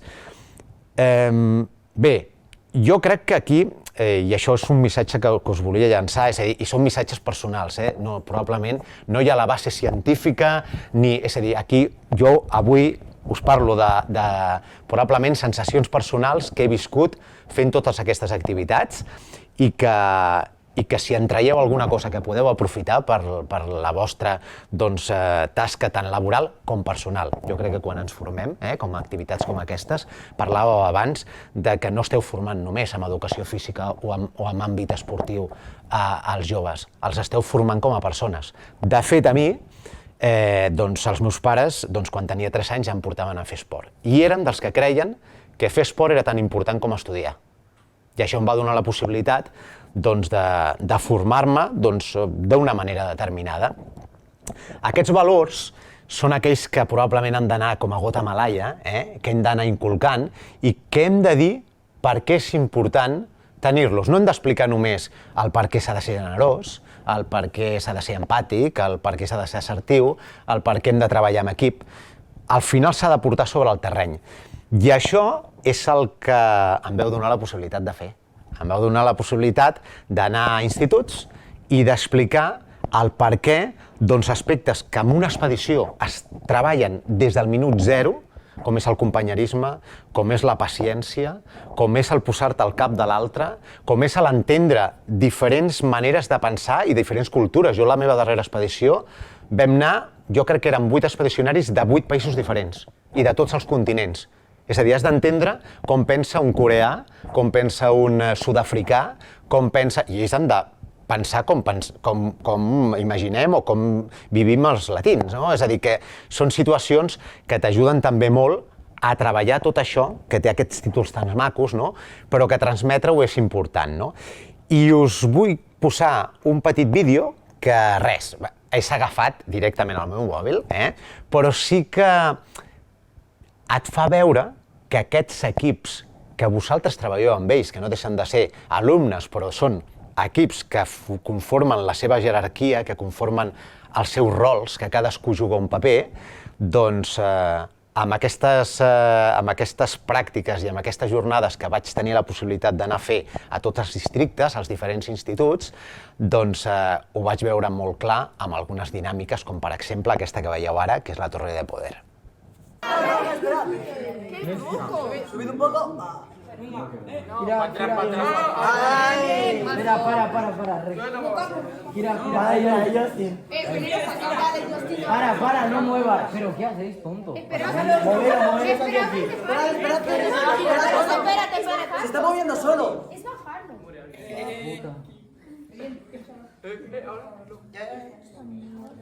No. Dejarlo así, así.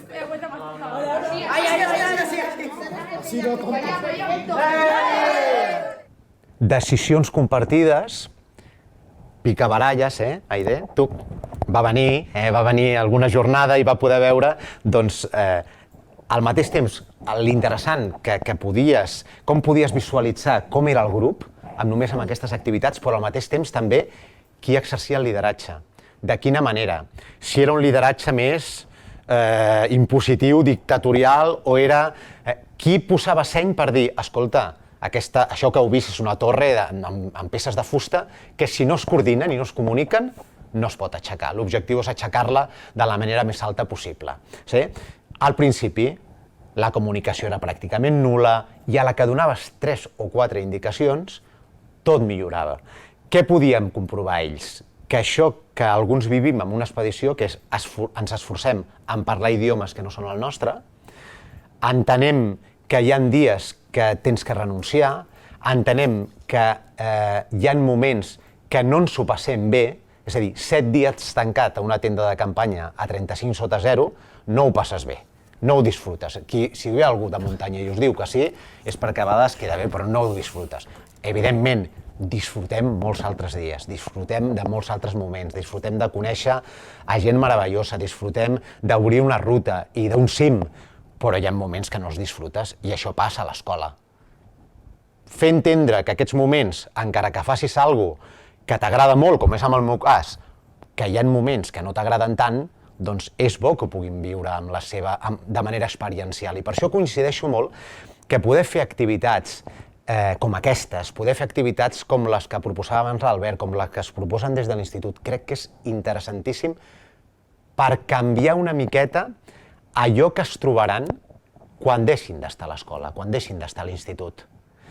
Perquè això es trobaran al carrer, això s'ho trobaran, és a dir, jo aquestes vivències probablement, com dirien en aquests programes, que es magnifiquen les coses, amb una expedició es magnifica tot. Amb una expedició coneixes el millor i el pitjor del teu company.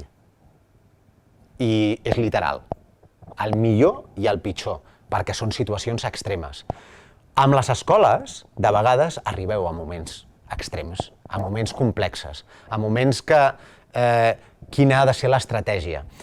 Si aquestes coses es tracten, si aquestes coses es poden treballar més enllà de la part d'aprenentatge del que és l'assignatura, jo ho compararia, vosaltres això ho sabeu molt millor que jo, però jo us ho compararia amb, evidentment, jo quan vaig escalar el K2, tinc que escalar molt bé amb gel, tinc que tenir la tècnica d'escalada en gel i escalada en roca molt bona, tinc que tenir els sistemes de seguretat molt bé, tinc que saber fer les tècniques de polipastos per treure una persona d'una esquerda, tinc que saber com m'haig d'injectar, és a dir, temes tan bàsics com m'haig d'injectar jo cada vegada que tinc un problema, haig de poder-me injectar o injectar-li a qualsevol.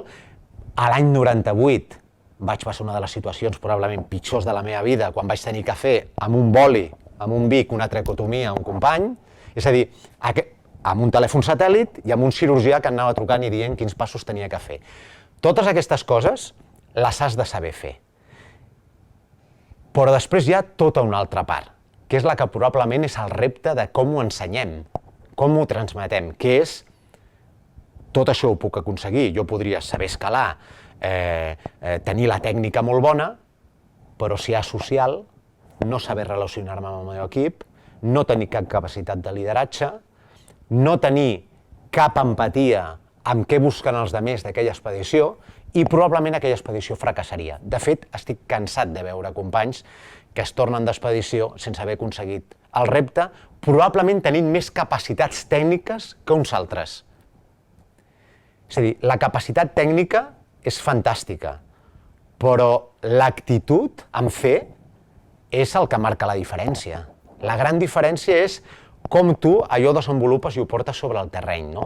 Bueno, això, la veritat és que va ser molt interessant, doncs, el poder-ho aplicar amb alumnes, per mi va ser molt enriquidor, sí que és veritat que tants anys donant classes també jugava una miqueta com en un terreny amb el que em sentia còmode, no?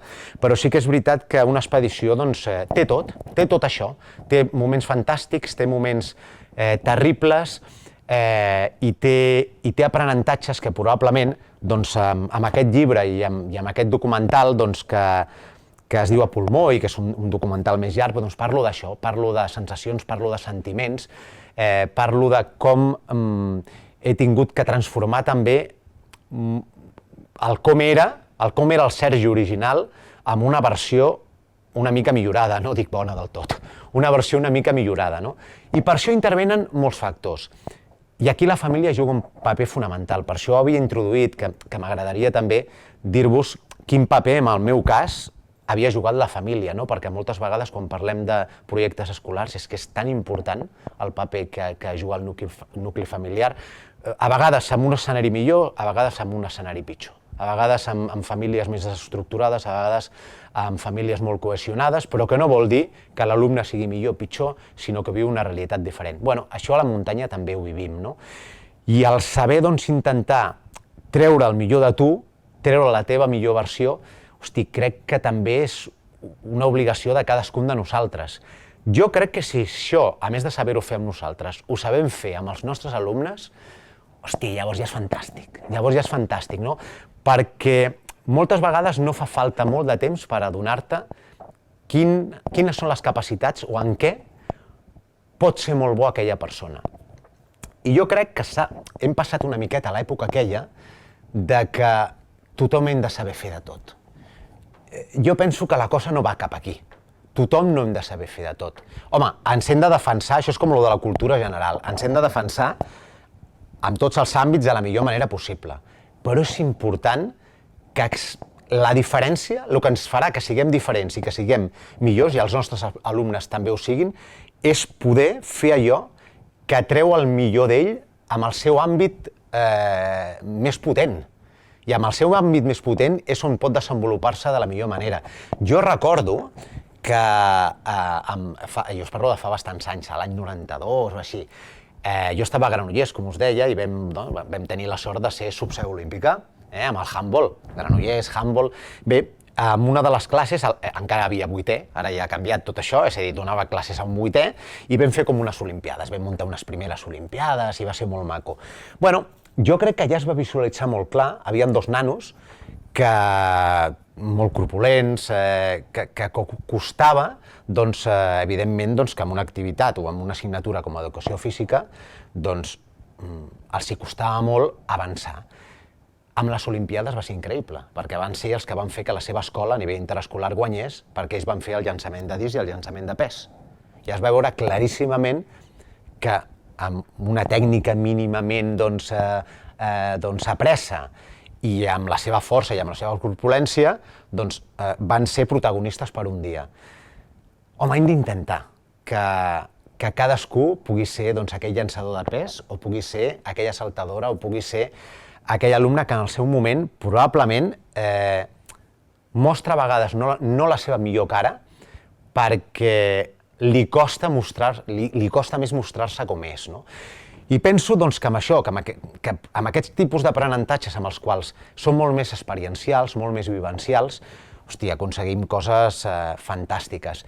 Mireu, jo aquesta darrera expedició que vaig fer a Everest vaig tornar per tercera vegada, no vaig pujar. De fet, vaig poder pujar al Lhotse, és la tercera de les muntanyes que vaig fer d'aquest projecte, però va ser una experiència molt dura. Va ser una experiència molt dura perquè després de pujar al Lhotse volia anar a Everest, em trobava bé, em trobava en bones condicions, però va haver-hi un problema greu. Va haver-hi un problema molt greu de que un alpinista búlgar, l'Ivan Tomov, va tenir mal d'alçada, va tenir un edema cerebral, estava en el campament 4 del Lhotse, a uns 7.400 metres. Al llibre ho explico no amb molt detall, perquè la veritat és que tampoc em sentia molt còmode explicant molt en detall, però sí que explico que en aquell moment no hi havia cap solució per ell més que intentar baixar-lo al màxim possible per intentar organitzar un rescat. Li vam injectar dexametasona, li vam posar oxigen. Ell era un dels pocs alpinistes, junt amb un xilè i amb mi, que érem els únics 3 alpinistes que havíem aconseguit el cim del Lhotse, la 4ª muntanya més alta del món, sense oxigen embotellat. Però va pagar un preu altíssim. Va pagar un preu altíssim, és a dir, vam intentar baixar-lo, el vam poder baixar només 100 metres, i va haver-hi un moment que la màscara, ell només deia help, help, la màscara se li va sortir, li vaig posar de nou i en aquell moment el regulador de la màscara d'oxigen va deixar de funcionar. És a dir, vaig veure que no respirava i bé, era un company, 34 anys, 3 fills. Bé, moments com aquests probablement són els que no es veuen, no s'ensenyen moltes vegades amb els documentals, però són vivències que et fan moltes vegades replantejar-te moltes coses, no? I et fan replantejar-te també fins a quin punt val la pena arriscar tant, no?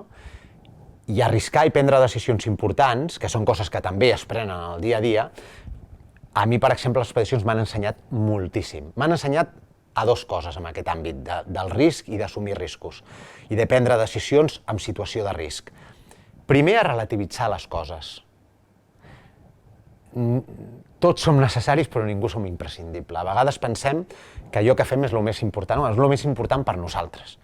Però relativitzar moltes coses que ens sembla que són absolutament terribles i quan et dones compte o vius directament situacions com aquestes, et dones que no hi ha cap cosa més important que la pròpia vida, t'ajuda a relativitzar. I en aquests moments, deixeu-me que li posi un punt de dir estem en un moment complex, però hem de ser responsables i saber també, no diria relativitzar, però sí que després d'una gran tormenta, després de 7 dies de neu al campament base del Broad Peak, vaig aconseguir el cim del K2. I eren 7 dies amb els quals algunes expedicions van marxar, perquè en 7 dies nevar 3 metres de neu. Després d'una gran tormenta, arriba el bon temps. No sabem si durarà molt o poc, però arriba el bon temps. I a nosaltres ens passarà igual. És a dir, amb aquesta situació que vivim ara, que és d'una normalitat estranya, jo no sé si dir-li normalitat, perquè és bastant anormal tot plegat, però sí que és veritat que hem de mirar endavant i que hem de transmetre que veiem un futur. Ho dic perquè sí que és veritat que tots els que estem davant de molta gent o que ens escolta molta gent, i vosaltres ho sou tot per molta gent, és a dir, perquè sou els que eduqueu els nostres fills, els que els formeu, els que els transmeteu valors, és a dir, jo sempre ho dic, vosaltres esteu moltíssimes més hores que molts de nosaltres amb els nostres fills. I allò que vosaltres feu és importantíssim. Llavors, probablement aquí ja aprofito que us tinc, i com jo sóc d'aquells de dir les coses com les penso, mireu en positiu. mireu en positiu, que us vegin i aconseguiu transmetre que aconseguireu cim. Jo això amb el meu equip, amb els últims 10 anys, sempre he anat de cap d'expedició. Suposo que quan portes 11-8 doncs passa això. Teòricament es suposa que ets el que més experiència té, no sempre passa, però hi vaig de cap d'expedició. Hosti, amb els moments dolents, mostrar aquella solidesa, aquella actitud positiva, responsable, però positiva, de que ens en sortirem i de que tirarem endavant. Jo crec que més enllà de com ensenyeu i del que ensenyeu, aquesta actitud és fonamental. Jo us dic que tinc un tant per cent d'èxit molt alt gràcies a l'actitud i com plantejo les expedicions. Per una banda, intentant no pressionar-me més del compte. I per una altra banda, sempre veient tot en positiu. Escolta, s'ha trencat una corda, però ho puc explicar? M'he sortit? Al final només ha hagut un problema amb un braç, amb una cama, hosti, podem tirar endavant, ens hem sortit. I sempre intentar veure la part positiva de la situació complexa que estem visquent. Jo a més us diré una cosa, mira, encara no sap ningú, però ja està bé, com estem aquí en petit gran comitè. Jo ara tenia que haver-me marxat a Pakistà, feia una expedició, d'aquestes expedicions solidàries que hi col·laboro des de fa bastants anys, però sobretot portant material, és a dir, tenia 200 quilos de material, la primera necessitat. Alguna vegada us demanaré també que fem allò de quan se m'acabi acopli de material, que segur que entre els professors teniu moltes coses a casa d'aquelles que, roba de nadons, tal. Doncs he aconseguit 200 quilos i me'ls emportava a Pakistà. Ara arriba l'hivern al Pakistà i no han treballat, perquè la Covid allà no afecta com aquí. Aquí afecta la salut, afecta tot, però allà és la vida. Allà viuen en un lloc amb el qual o tenen roba, o han treballat i tenen roba, o poden morir de fred. Llavors anava a portar aquest material. No he pogut anar, no m'han donat el visat, espero tenir-lo al desembre, però jo miro en positiu i ja estic organitzant el que espero que sigui l'expedició del mes de desembre. Al final hem de pensar en positiu i hem de pensar que aquesta situació complexa ens en sortirem. I jo crec que amb aquesta mentalitat és més fàcil que ens en puguem en sortir. Mireu, jo us volia parlar també d'una altra qüestió. Com treballem a vegades la notorietat o el tema d'estar a vegades amb l'ojo de tothom. Cadascú amb la nostra feina ho vivim i a alguns aquesta exposició pública es toca també gestionar-la. Us he posat simplement una petita notícia que vaig gravar d'aquest projecte i que va sortir a una televisió, perquè després us vull fer algun comentari concret. El alpinista Sergi Mingote se propuso lograr un récord Guinness, subir 6 montañas de más de 8.000 metros sin oxígeno en un año. Solo se ha pasado 2 días. Lo ha logrado, eso sí, no olvida los duros momentos que pasó. Que la montaña tiene la mejor y la peor cara, es decir, te muestra la mejor cara en el momento que te deja pisar su cumbre, pero también te muestra la peor cara en el momento que se lleva a personas que son amigos, ¿no? De alcalde de Parés del Vallès a récordman mundial. Han sido un año muy intenso, han sido 6-8 miles. El catalán Sergi Mingote ha conseguido en apenas un año y 2 días coronar 6-8 miles sin ayuda de oxígeno. Quizá me he encontrado con situaciones que he vivido en otras montañas, pero ahora, claro, ahora todo muy condensado, muy apretado, ¿no? Un récord duro e implacable. Es decir, en el Lhotse, por ejemplo, un alpinista búlgaro, Iván, murió en mis brazos. Que sin embargo, no fue el propósito de su hazaña. El tema del récord Guinness está muy bien y evidentemente muy contento, pero al final no dejaba de ser una excusa para el proyecto. Un proyecto impulsado por ONAT Foundation, donde se trabaja en la reinserción de chicos con discapacidad mediante el deporte, y con ellos Sergi vivió su momento más dulce. Esa docena de chavales, de jóvenes, viniendo al trekking del Everest, alcanzando casi los 4.000 metros y viendo el Everest, demuestra que las discapacidades solo están en nuestras cabezas, ¿no? Doncs ja veieu, moltes vegades, és a dir, tot el que fem, us he posat aquest exemple perquè probablement no sortirà amb unes notícies, però sí que surt amb tot això, que ara tant funciona i que al final estem absolutament condicionats que són les xarxes socials. És a dir, moltes vegades allò que fem doncs, té lectures, té interpretacions i ens genera, i a vosaltres professors, doncs, també una exposició amb la qual, més enllà de que participeu més activa o menys activament amb les xarxes socials. Tot es pot qüestionar i genera opinió absolutament tot, no? I moltes vegades ens genera una sensació, i a mi m'ha passat, de por al fracàs. I amb això us volia fer una pinzellada, perquè crec que la tracto amb el llibre, però crec que és important.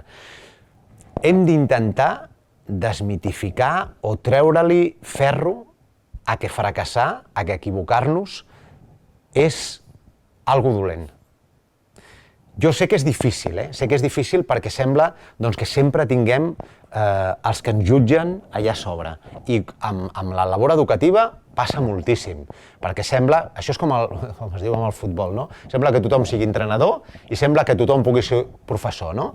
I això passa molt amb els pares, mares, però jo crec que no hem de tenir por a fracassar. És a dir, hem d'intentar allò que nosaltres, tot aquell aprenentatge de quan ens equivoquem amb alguna cosa, de quan arrisquem i ens equivoquem amb alguna cosa, és un aprenentatge que ens ajuda després a trobar noves solucions, que ens ajuda a aconseguir la nostra millor versió i que ens ajuda a créixer, Jo amb aquest projecte vaig fracassar molt. És a dir, només queda que he pujat 6 muntanyes de 8.000 metres en 367 dies. Però és que el projecte ja va començar com un fracàs, perquè jo em proposava personalment pujar 6-8.000 sense oxigen en un any.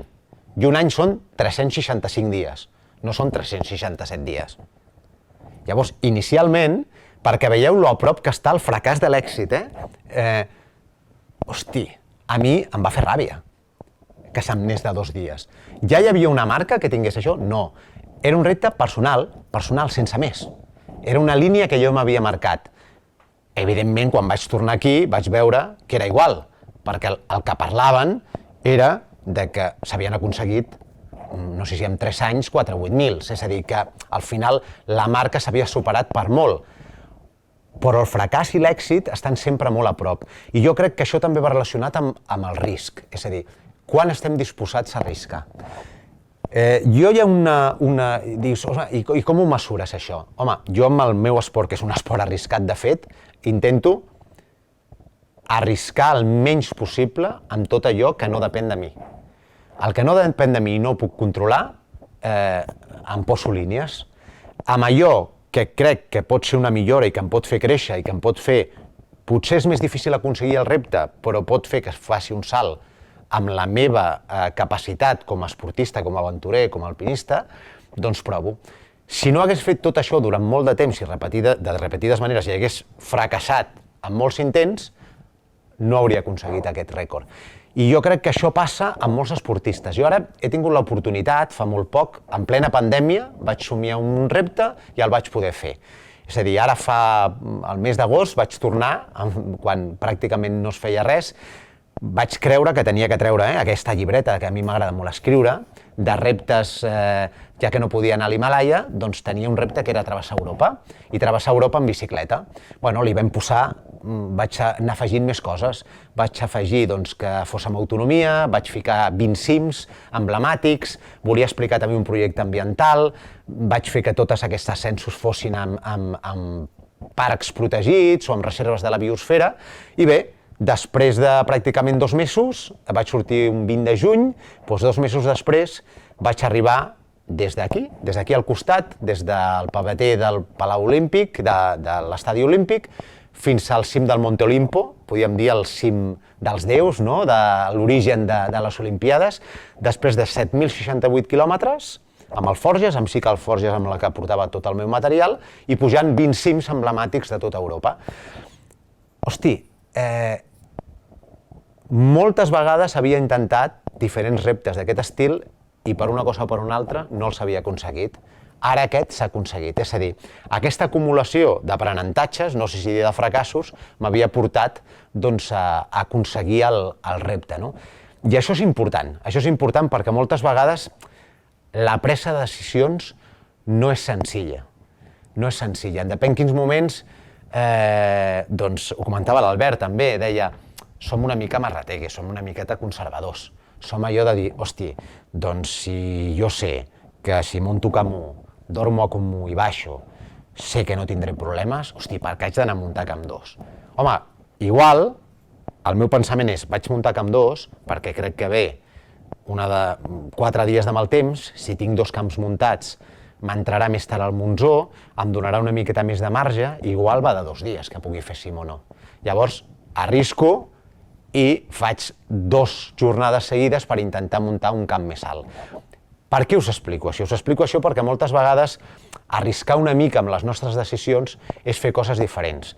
I si això pot provocar que pugui haver-hi alguna més de crítica, que es pugui qüestionar si la metodologia o si el sistema és molt correcte o és molt ortodoxa. Hosti, jo crec que val la pena, en depèn quins moments, arriscar una miqueta.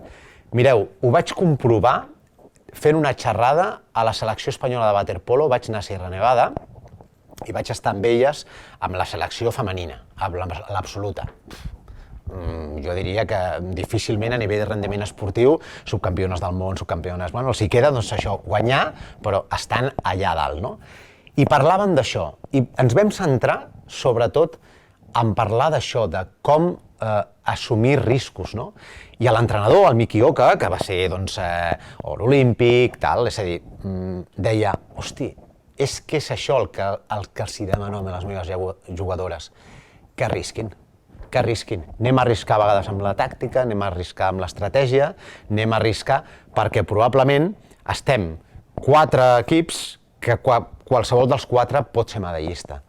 Però si no arrisques, probablement no aconsegueixes estar allà dalt, no? Per això penso que també, a nivell formatiu, amb l'experiència i amb els nous sistemes que s'està apostant de dir, escolta, anem a implementar noves coses.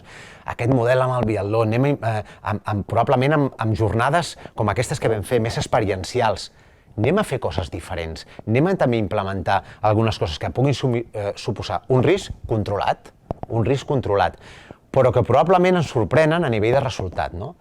Perquè moltes vegades la implicació d'aquells alumnes, portant-ho al terreny, d'aquells alumnes que són els exclosos de cada classe, o que s'autoexclouen, és a dir, que són els que costa més que s'integrin, els que costa més que participin, els que passen de tot, amb noves maneres de fer, amb projectes probablement més experiencials, on les seves carències, les seves limitacions o altres qüestions no es visualitzin de manera tan directa, aconseguim doncs, molta més implicació, aconseguim que hi creguin més en allò que estan fent i probablement jo crec que la nostra és una de les assignatures que dona més marge de maniobra en poder fer aquestes coses. Probablement sí que es pot fer també en matemàtiques, suposo, és a dir, però ja és més complexa.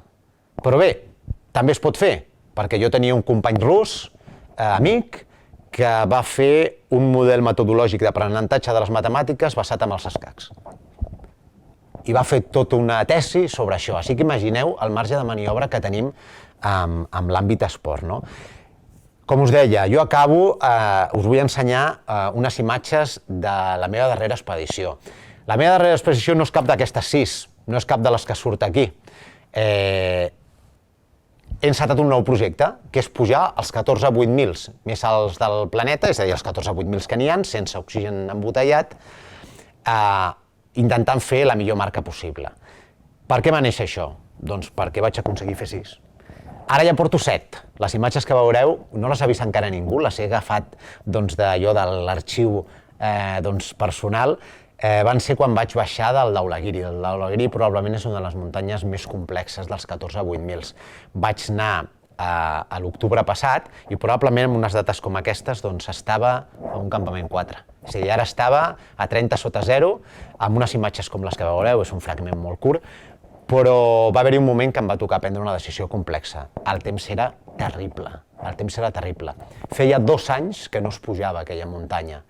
I, de fet, els 6 alpinistes que vam pujar, vam ser els primers que hem pujat, vam ser els únics que vam pujar en tota la temporada i els primers després de 2 anys, no? La decisió no va ser fàcil, però a vegades en moments molt complexes, com el que veureu, doncs vam prendre la decisió amb l'alpinista que veureu al costat, que és un alpinista brasiler, també sempre amb una actitud molt positiva, i amb un portejador, doncs vam dir, escolta, val la pena, podem intentar-ho, anem a veure si ens en sortim. Bé, aquest projecte dels 14 el tinc ja a la meitat, en porto 7, em queden encara 7.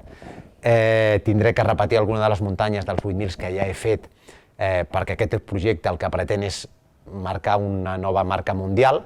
El rècord actual el té un coreà que malauradament va morir precisament al Dhaulagiri ara fa pocs anys, que va aconseguir el rècord en 7 anys, 10 mesos i 6 dies, i bé, jo crec que es pot aconseguir aproximadament, i tot i la Covid, es pot aconseguir més o menys amb la meitat de temps.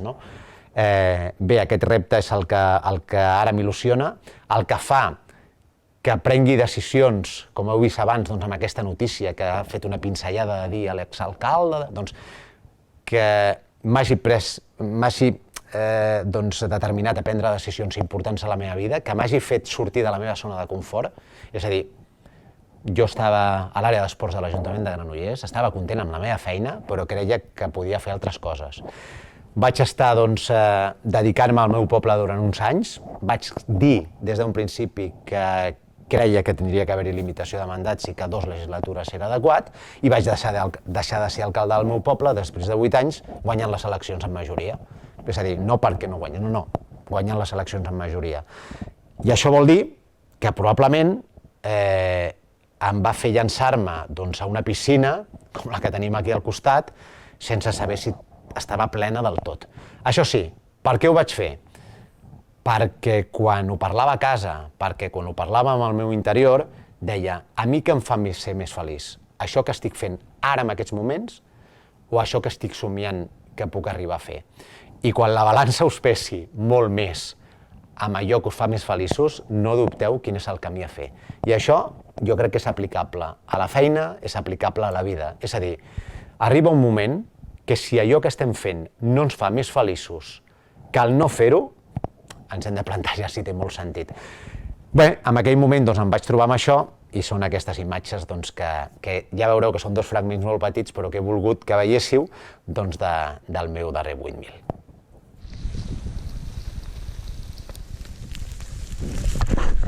Bueno, ja veieu quin puto dia que fa. Mierda, Muy viento. Mucho viento. I sobretot cau molt d'aquí dalt, perquè és molt vertical aquesta part i va deixant que caigui tot.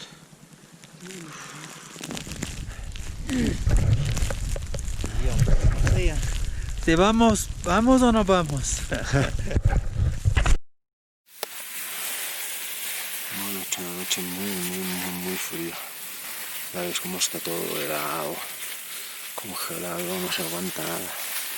Además la tienda se ha medio cubierto de nieve porque ha venteado mucho. He tenido que dormir con las piernas encogidas. Pero bueno, no podréis. Y ya para el campo, así, con el Dhaulagiri, conseguir séptima. 14 por 1000 days, estoy muy contento. Pero este ha sido muy duro. Doncs 27 hores després de sortir del campament 3, fer cim del Dhaulagiri i baixar de nou a una tenda pràcticament trencada perquè havia caigut una llau i només quedava mitja tenda i vaig tenir que dormir encogit aquella nit, aquella tarda, doncs vaig aconseguir el meu somni. Un mes dels meus somnis. I probablement és allò que a vegades costa de fer entendre de per què en una situació tan extrema, bé, són aquelles coses que si ens posen els pèls de punta, doncs probablement és que val la pena fer-les, no? Per això penso que els reptes que ens proposem per endavant, siguin laborals, siguin personals, val la pena que estiguin amb aquestes llibretes, amb les que escrivim tot allò que volem fer o que somiem, no? I ja per acabar, us dic, moltes vegades escrivim moltes coses, però el més important és portar-les a terme. Perquè si tenim la llibreta plena de coses que volem fer, però després les repassem i no les anem fent, probablement és més important el poder-les implementar que només el poder-les somiar, no? És a dir, que somiar gran és important, però després poder anar tatxant aquelles coses que tant ens omplen a la vida, jo crec que val molt la pena. Molt bé, moltes gràcies, Sergi. Tenim alguna pregunta?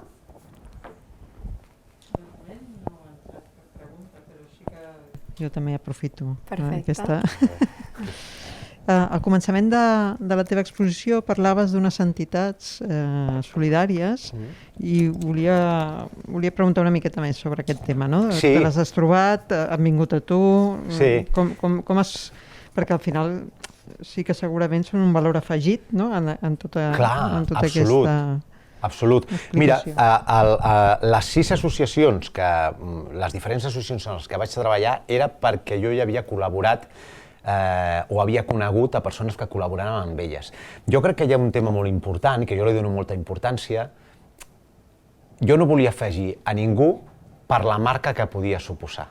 És a dir, hi ha marques que, si ara parléssim de grans ONGs, associacions, hi ha les que coneixem tots.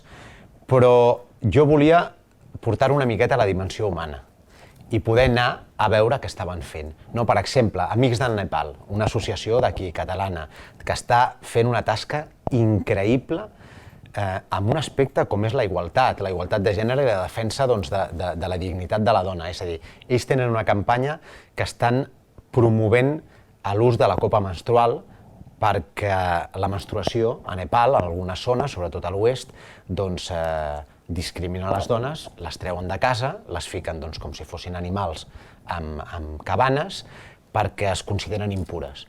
Això és una tasca educativa importantíssima i després una tasca també sobre el terreny, de poder buscar mesures físiques per... La tasca que estan fent és absolutament increïble. Doncs vaig voler involucrar-la en un dels projectes i donar a conèixer la seva tasca i després també recaptar fons per a aquesta tasca. Com us deia, la dels nois de Pindet que van participar va ser una experiència absolutament increïble, però és que ells vaig estar coneixent-los perquè tenen un dels tallers d'inserció més importants de la zona. I llavors, doncs, ells fan una integració real, no parlada, sinó sobre el terreny. Sinó Onat Foundation, que tinc l'honor de poder presidir i que aglutina molts esportistes de referència paralímpics, que cadascun d'ells estan fent coses fantàstiques. Jo què sé, el Jordi Morales, campió del món de tenis taula, un referent nostre, doncs s'ha implicat en labors socials, té una associació amb la qual explica com les discapacitats es poden convertir en grans capacitats si no ens pensem que hi ha limitacions. I hi ha moltíssimes associacions que estan fent aquesta gran tasca i que jo volia poder explicar com, per exemple, Rodamunt. Rodamunt han estat de les primeres associacions que han portat les cadires Joelet i que persones que no tenen mobilitat, és a dir, paraplègiques, doncs aconsegueixen pujar a muntanyes. És a dir, es munten equips de 10, 12, 15 persones que us convido a participar perquè és absolutament enriquidor i doncs poden ajudar a pujar aquella persona que no té la possibilitat de pujar, que potser ha tingut un accident i feia muntanya i anava a la natura, però sense aquesta ajuda, doncs clar, he volgut incloure tot allò que es podia traduir sobre el terreny amb accions reals, no? I jo crec que estem en aquest moment de que tot allò que puguem tirar endavant, que es pugui palpar, que ho puguem tocar, que veiem el que estan fent, no? Perquè llavors implicar-nos o fer implicar alumnes nostres en projectes que són reals és molt més fàcil. És molt més fàcil que algú que han d'imaginar com serà, no? És a dir, és molt més difícil ajudar a la fam al món, que és molt important fer-ho, que ajudar a un col·lectiu del nostre barri. Llavors, allò de pensar globalment per actuar localment, jo hi crec molt. I per això amb aquest projecte he volgut incorporar associacions que eren del territori. Bé, com abans també tenim agraïments per les xerrades de la gent que està participant o està activa veient el nostre YouTube. I una darrera. Com m'imagino, em poso a la pell de la professorat, no? I I com detecto aquest interès o aquesta actitud que té el jove o la jove per la muntanya o per fer activitat? Perquè, clar, vivim en una ciutat, no podem oblidar-ho, no? I la muntanya ens queda una miqueta lluny, tot i que tenim aquesta mica de collserola al darrere. Com creus que ells poden, com a professorat, poden treballar això? Jo crec que aquí sí que a vegades les respostes ens arriben i evidentment, jo no puc sentar càtedres, jo us puc dir l'experiència una miqueta meva. Crec que al final obtenim respostes de què els hi agradaria fer quan els traiem dels moments o situacions normalitzades. A veure si m'intento explicar, perquè igual no ho sé explicar bé. És a dir, en el moment que aconseguim que relaxin o que aconseguim que s'excitin fent una activitat concreta amb la qual, és a dir, jo fent aquestes activitats, no aquesta que hem vist la Torre de Poder, hi havia l'altra, doncs hem de guiar els canons, de fer arribar amb equip una piloteta fins a una cistella, et donaves compte que hi havia molts que se t'apropaven i deien és que jo com mi padre o jo amb el meu pare abans anava, hosti, com m'agradaria d'això, hosti, perquè estàvem en un moment d'informalitat absoluta, no? Llavors sé que no és fàcil, perquè llavors moments informals són poc controlables, però dintre de les possibilitats, si aconseguiu que hi hagin moments dintre de l'aprenentatge que siguin més informals, és on realment se'ns obren i ens expliquen les coses. Jo us dic perquè he tingut l'oportunitat d'anar a bastants jocs per tota Espanya i amb molts joves, amb diferents, des de conferències, fins a activitats, fins a tallers, i quan em dono compte que s'obren amb el moment que participen activament d'allò, és a dir, que no estan escoltant d'una manera passiva i que realment surten d'estar encursedats amb alguna cosa molt formal. En aquell moment és quan realment se t'obren i et diuen les coses. I després hi ha una segona part que també diré, no sóc ingenu. Moltes vegades, probablement, i jo tiro cap al meu camp, crec que des dels centres educatius, des de les institucions, s'ha de potenciar que aquells joves que no saben el que és la neu, que no l'han vist mai, perquè n'hi ha, És a dir, que no han pogut sortir a la muntanya, que no han pogut viure la natura, que no coneixen la biodiversitat. Hosti, és important que s'aposti per això. És a dir, clar, jo aquí sí que és veritat que estic tirant una miqueta cap al camp, a mi m'agrada, però és que crec que va més enllà de l'esport, va més en un tema d'aprenentatge de vida, no? És a dir, perquè ja pots parlar de sostenibilitat, pots parlar de responsabilitat, pots parlar de per què és important cuidar el planeta, pots treballar l'esforç, i ho estàs fent en un entorn que als professorats se li faria molt més fàcil, i jo estic segur que estarien encantats. Això sí, probablement significa això, de poder organitzar, de poder fer aquestes coses que es fan, però que encara probablement poder reforçar-ho generaria moments amb vivències molt més pures, d'aquestes que fan que l'alumnat probablement es trobi molt més còmode, i probablement tornem d'allà coneixent-los una miqueta més que no amb tot un curs sentats en una cadira, no? Bé, doncs, si no tenim més preguntes, potser acabaríem aquí. Abans de tancar, per això sí que vull informar-vos que nosaltres des de l'Institut Barcelona Esports hem adquirit diversos exemplars del llibre Pulmón i que us els farem arribar d'una manera presencial quan ens puguem veure a les properes jornades, esperem, i si no ja us explicarem com, que sapigueu que la idea és poder-vos-els donar perquè pugueu fer-ne ús, llegir-los i utilitzar-los si creieu per la vostra tasca educativa. I fins aquí la sessió d'avui, us esperem a la de demà. Sobretot si no heu respost al formulari explicant les inquietuds que teniu en aquest moment, agrairem que ho feu. Demà farem el buidat per poder acabar de preparar la sessió. Moltíssimes gràcies i fins demà. Molt bé. Fantàstic.